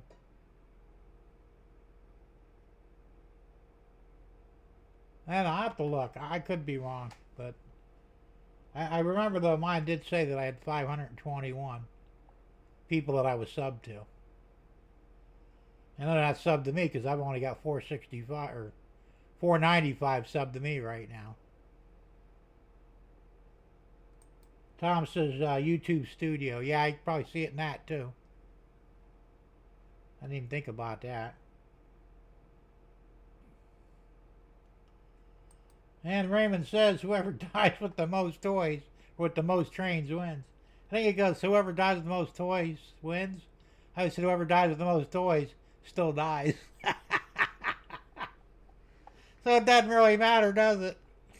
I always thought that was funny to say that. Whoever dies with the most trains creates a monstrosity for their significant other or kids. That's true. I told my wife, I said, if I were to die before she does,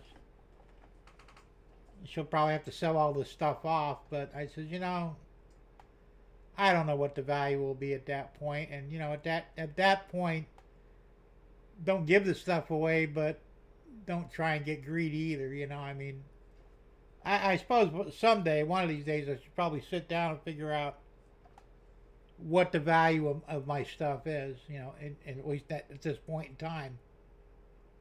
And, you know, make something up to say, well, if you had to sell everything, this is what you should get. And you take less because, you know, you're going to, but this is what I think everything is worth, and you go from there. Because I think the reality is she has no clue.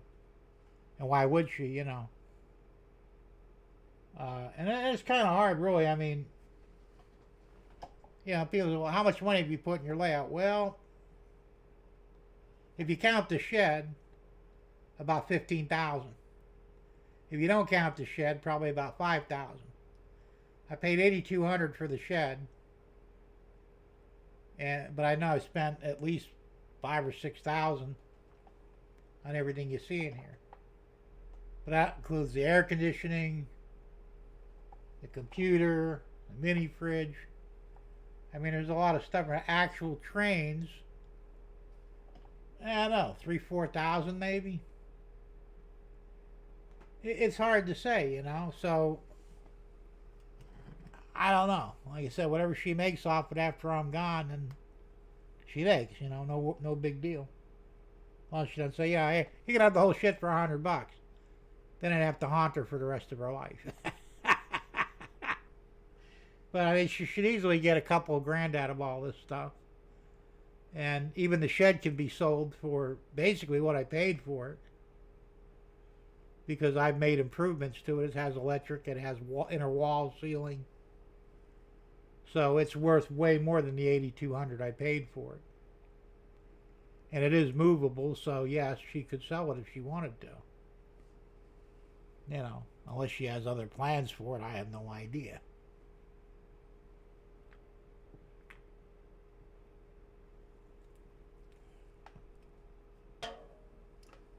So,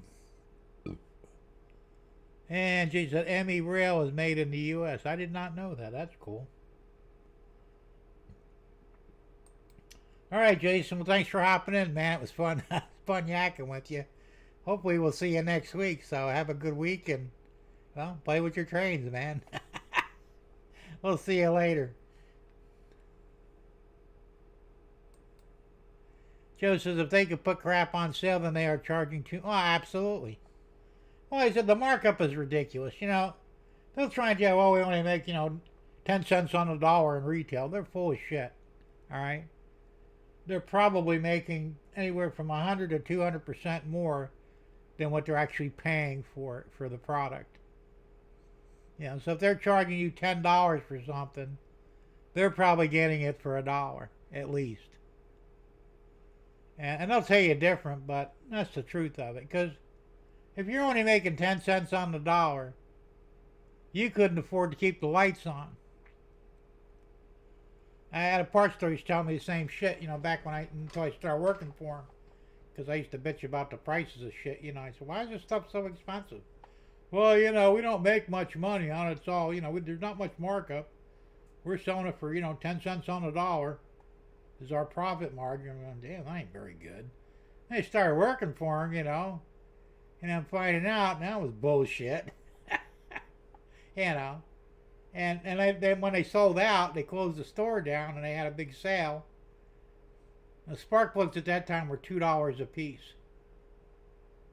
They weren't the fancy ones you buy now, which are like $6, but these are basic, AC Delco, Champion, whatever.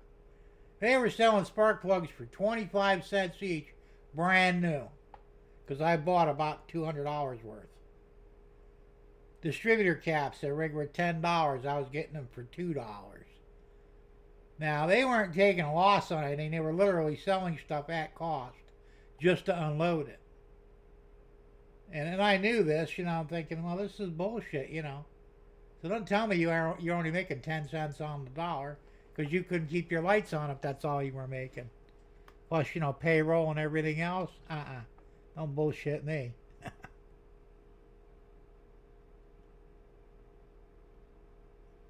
Mickey says, I'm Train Man 2000 is a soft number. If you say so. That's still a lot of fucking rolling stock, man. Because I'm not too worried about what I have at the end, because I'm probably going to give most of what I have away to everybody. Yeah, that's cool.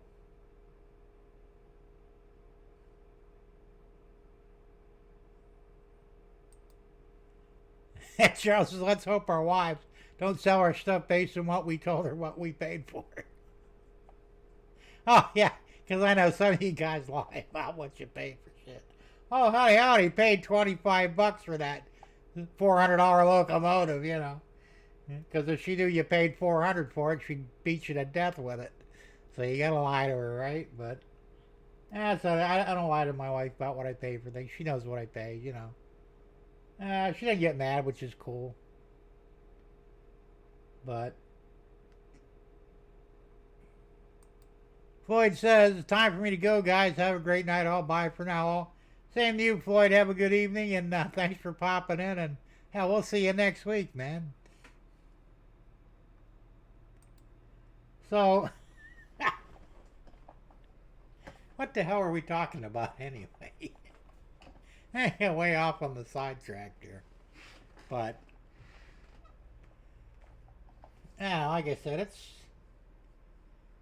I still think this is the best hobby in the world. I mean, because down here in Florida anyway, you got literally like 3 hobbies. You can play golf, you could get drunk, or you could have model trains.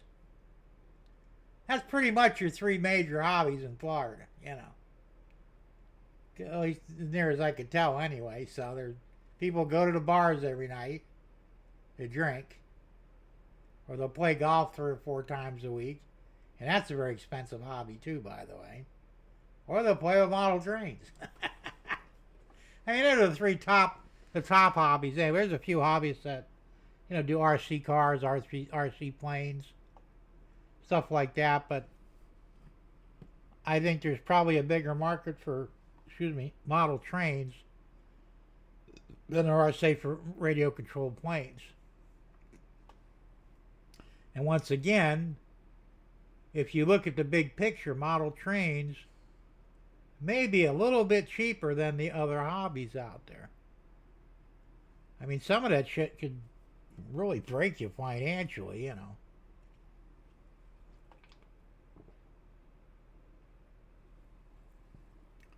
I was watching a YouTube video the other day. These guys had large scale RC cars, planes, boats, whatever. Guy had an RC car. It was fifth scale. It was Corvette. Had a gas engine in it. You know, actually small V8. $30,000. And I'm thinking, holy shit. That's a little over my fucking pay scale, right? All right, Joe. Have a good one, man. Thanks for popping in. We'll see you next week. Have a good week, and don't do anything I wouldn't do. Which, you know, leaves you wide open.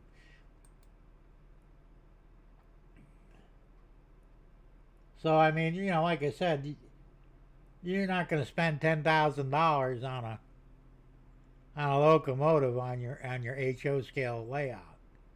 I don't think. You know, you might spend $2,000 on some of the stuff. I know O scale can get up in the $2,000 range, but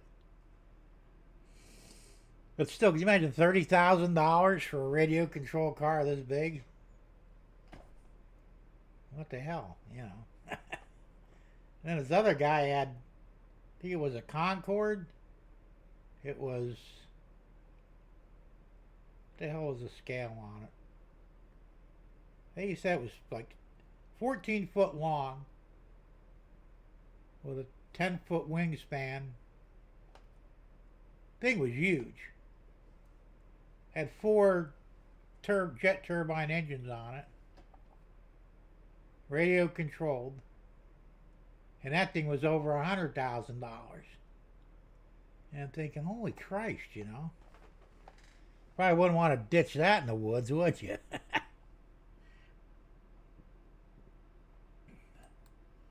Mickey says you should think about metal detecting. It can be quite exciting and prosperous.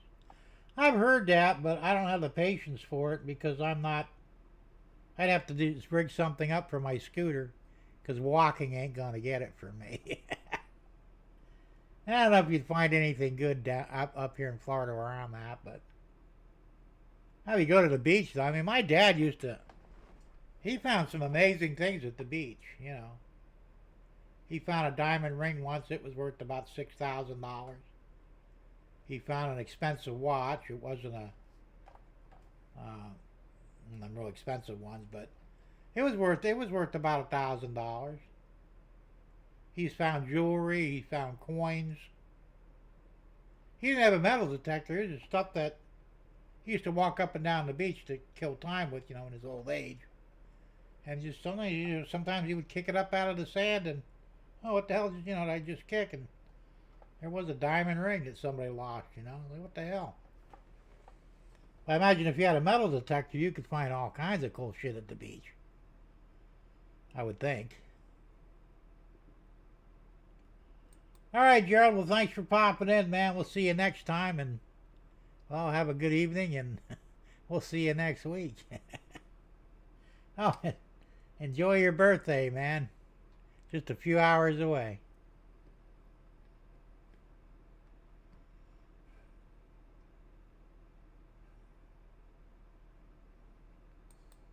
Russ says model railroading is the best hobby, bar none. Well, I think so too, but I mean, we may be a little biased on that, you know. And Raymond says I would allocate my hobby budget just to model railroading, but I have one other hobby. Okay, well, I said I have a couple extra hobbies too. Model trains are the primary one, but I also like the model cars. I've kind of got back into it, sort of. And computers are a hobby of mine too, you know. I like fooling with the computers, doing upgrades, and see how much I get away with tweaking them out and all that stuff. So that's, like I said, I have several hobbies. But right now, my primary hobby is model trains. But I'm not limited to that. So, you know. But, it is what it is. So I think we're going to wrap this up in about 13 minutes. We'll knock off at 8:30. Because I can't think of too much else to talk about. I mean, y'all pretty much know what my plans are for my layout. And I assume one of these days I'll actually have something useful to show you. Now look what I did, guys, instead of, well, this is what I plan on doing, you know, but, well, it is what it is. The live stream's not doing too bad tonight. I was just showing, I've been in the green, but I've dropped 483 frames, which is only 0.1%. So we should be doing pretty good, and I don't see too much of a delay going on. You know, I wish we had faster internet here, but it's not yet. It's not terrible, but it's not great either. I wish it was a little cheaper. Fuck, I'm paying $130 a month for my internet, and it went up $30 a few months ago, and that's crazy, you know. But unless I want to back down the speed, I'm stuck with the money. So, hey, Delmarva Rail Fan, I haven't seen you in forever, man. Good to see you.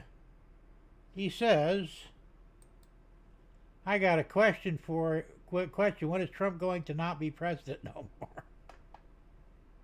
I don't know. I'll tell you, I like Trump, or at least I did. I'm a little disappointed that he seems to have crossed over to the other side. And me and my wife were talking about it earlier today. I says, it seems almost like they got to him. And maybe they did, I mean, he had all these ideas, good ideas, but now he's kind of like backtracking on a lot of stuff, My biggest thing is he seems to be okay with going to war with Iran, and I have a problem with that. I don't give a rat's ass whether Iran has nukes or not. Until they use them, they're not a problem. And if they use them, if we're so superior, why are we worried whether they have them or not? Shouldn't we be able to knock them out of the air before they get to us? Unless, of course, maybe we can't. And if they're a threat to Israel, well, that's Israel's problem. If Israel would quit pissing them off, maybe they wouldn't have to worry about them, getting nuclear power. I mean, we need to get to a point where we need to stop worrying about what every other pissant country does and start worrying about what we do on our own. I don't give a fuck about, Iran or Israel or even Ukraine. They can all wipe themselves out. Not my problem. Well, I don't think we should have to go bail them out or save their asses when a lot of times they're starting this shit anyway. Now, I'm not pro-Palestinian, so don't get the wrong idea. But I'm not pro-Israel either. I think we should stay the hell out of it. I don't like what Israel's doing. I don't like what Palestine's doing. I think they're both guilty as shit. And we need to stop, taking sides. And now they're saying that we aided Ukraine in the drone bombing of Russia's air bases. I mean, are we trying to get fucking obliterated or what?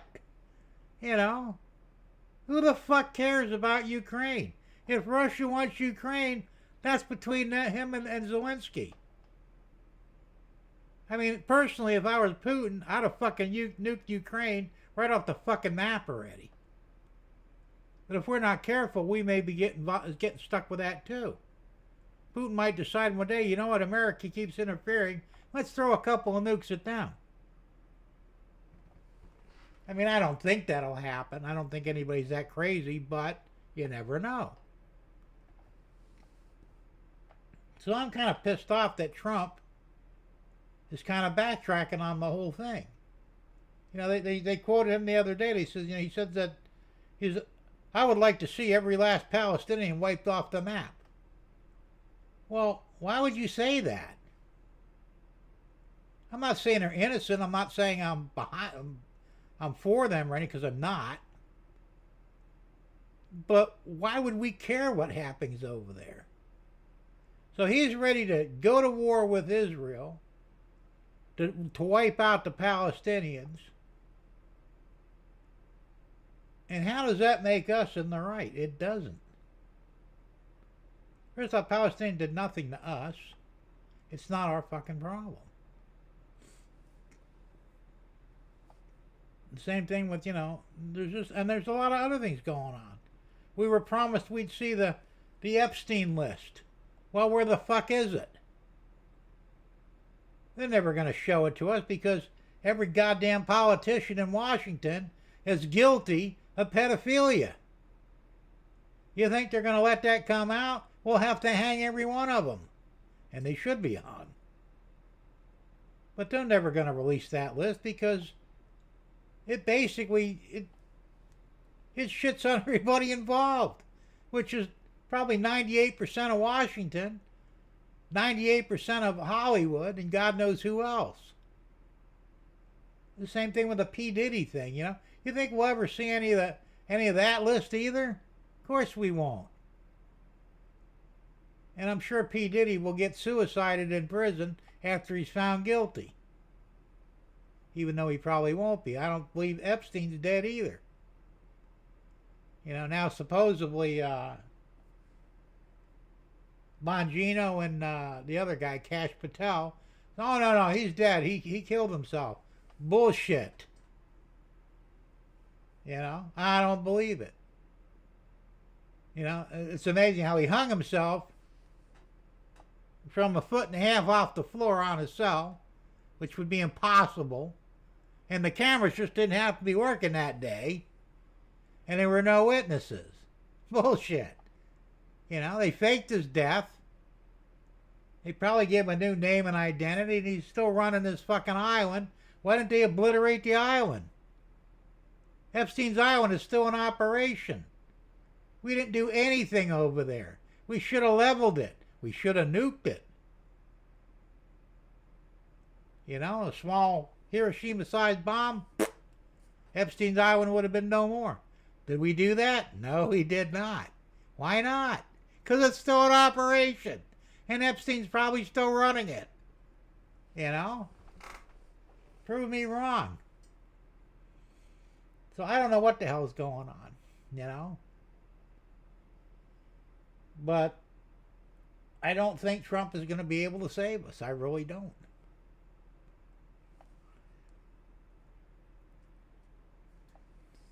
This big, beautiful bill he's got going on, they say that there's a lot of good things in there, but it's going to put us like $4 trillion in debt.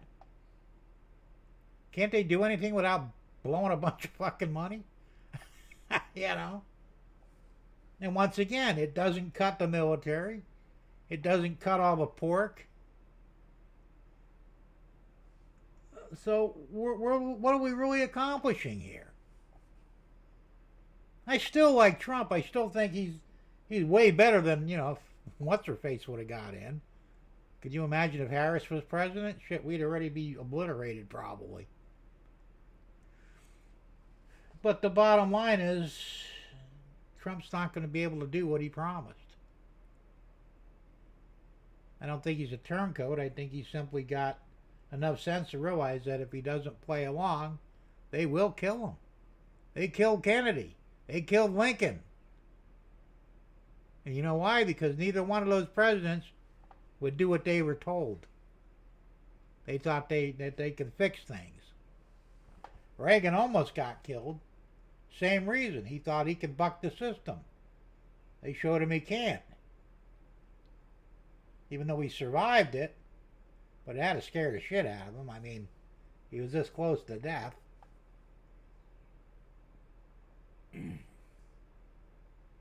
The only way we're going to fix this country, and it's unfortunate, and I really hate to say it, I don't believe it'll ever happen, and that's for the people, us, to rise up and put a stop to it. We need to have a fucking hanging party. Go up to Washington, string up the fucking ropes, and start hanging the bastards. That's the only way you're going to fix this. You can't fix it in the courts. You can't fix it by not paying your taxes. You can't fix it by disobeying the laws. The only way you're going to fix this Because you're going to have to kill the bastards. And nobody's going to do that. So, you know, until it collapses on its own, which I think it will at some point. I think we're probably past the point of no return. I mean, we got so many problems over here, it's not even funny anymore. So, yeah, I realize that, Russ, and I don't believe everything I read in the news either. Usually, and even then you can't tell, but unless you hear it out of Trump's mouth, you really got to question whether it's real or not. But now they got the fucking AI going. Who knows? You know. Like I said, my neighbor totally he's against Trump now. He hates Trump. He says, you know, Trump tried to fix things and he can't. And, you know, fuck him. He's not going to do anything for us. I'm going, well, I think you're wrong.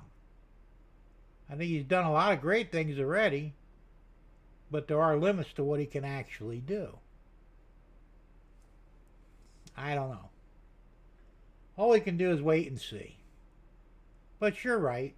The Democrats, they know they're fucked. If they don't turn people against Trump, they know they'll never see another day in office. And they shouldn't, because they're a bunch of communist fucking traitors anyway. You know. They should all be swinging off of ropes.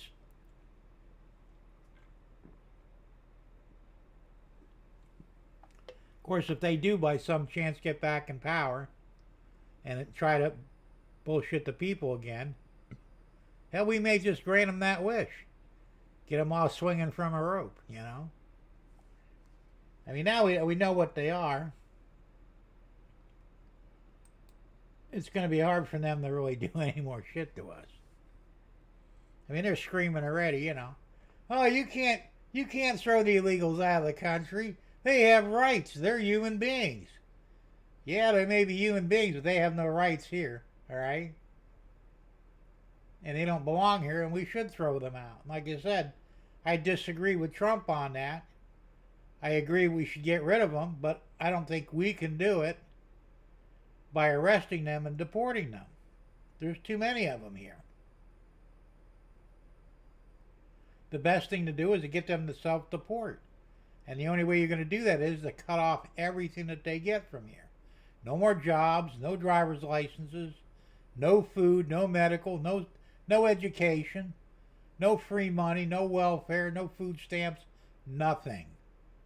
Cut them off, and they're going to wake up and go, well, there's no point in us staying here because we're just going to die here. And they'll self-deport. All 50 million of them, or however fucking many there are. I still think that's the only way you're going to do this. Where Trump, you know, the big beautiful bill put like another, I think it was like almost $1 trillion into deportations. You know, he's only got 3 more years in office. How many people does he actually think he can deport in 3 years? If he thinks he can deport 50 million people, the man is fucking insane. You can't do it. We may only be popping 100 a day. You know, and why are we paying to throw them out when we didn't pay? Well, we paid some of them to come here, but a lot of them came over on their own accord. They should leave the same way. So you tell me.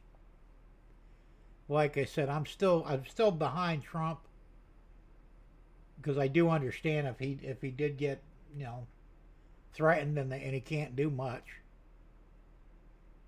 I mean, that's not the way I would handle it, but, you know, that's the difference between me and him, I guess.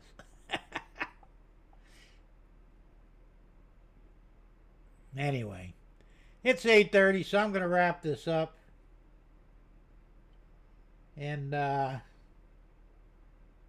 well, we'll see you guys next week. And maybe, just maybe, I might actually have something to show you. We'll see, but no promises. In the meantime, have a good week, a good weekend, be safe, and play with your trains. So we'll see you next time. Thanks for popping in, and I'm going to do the outro now.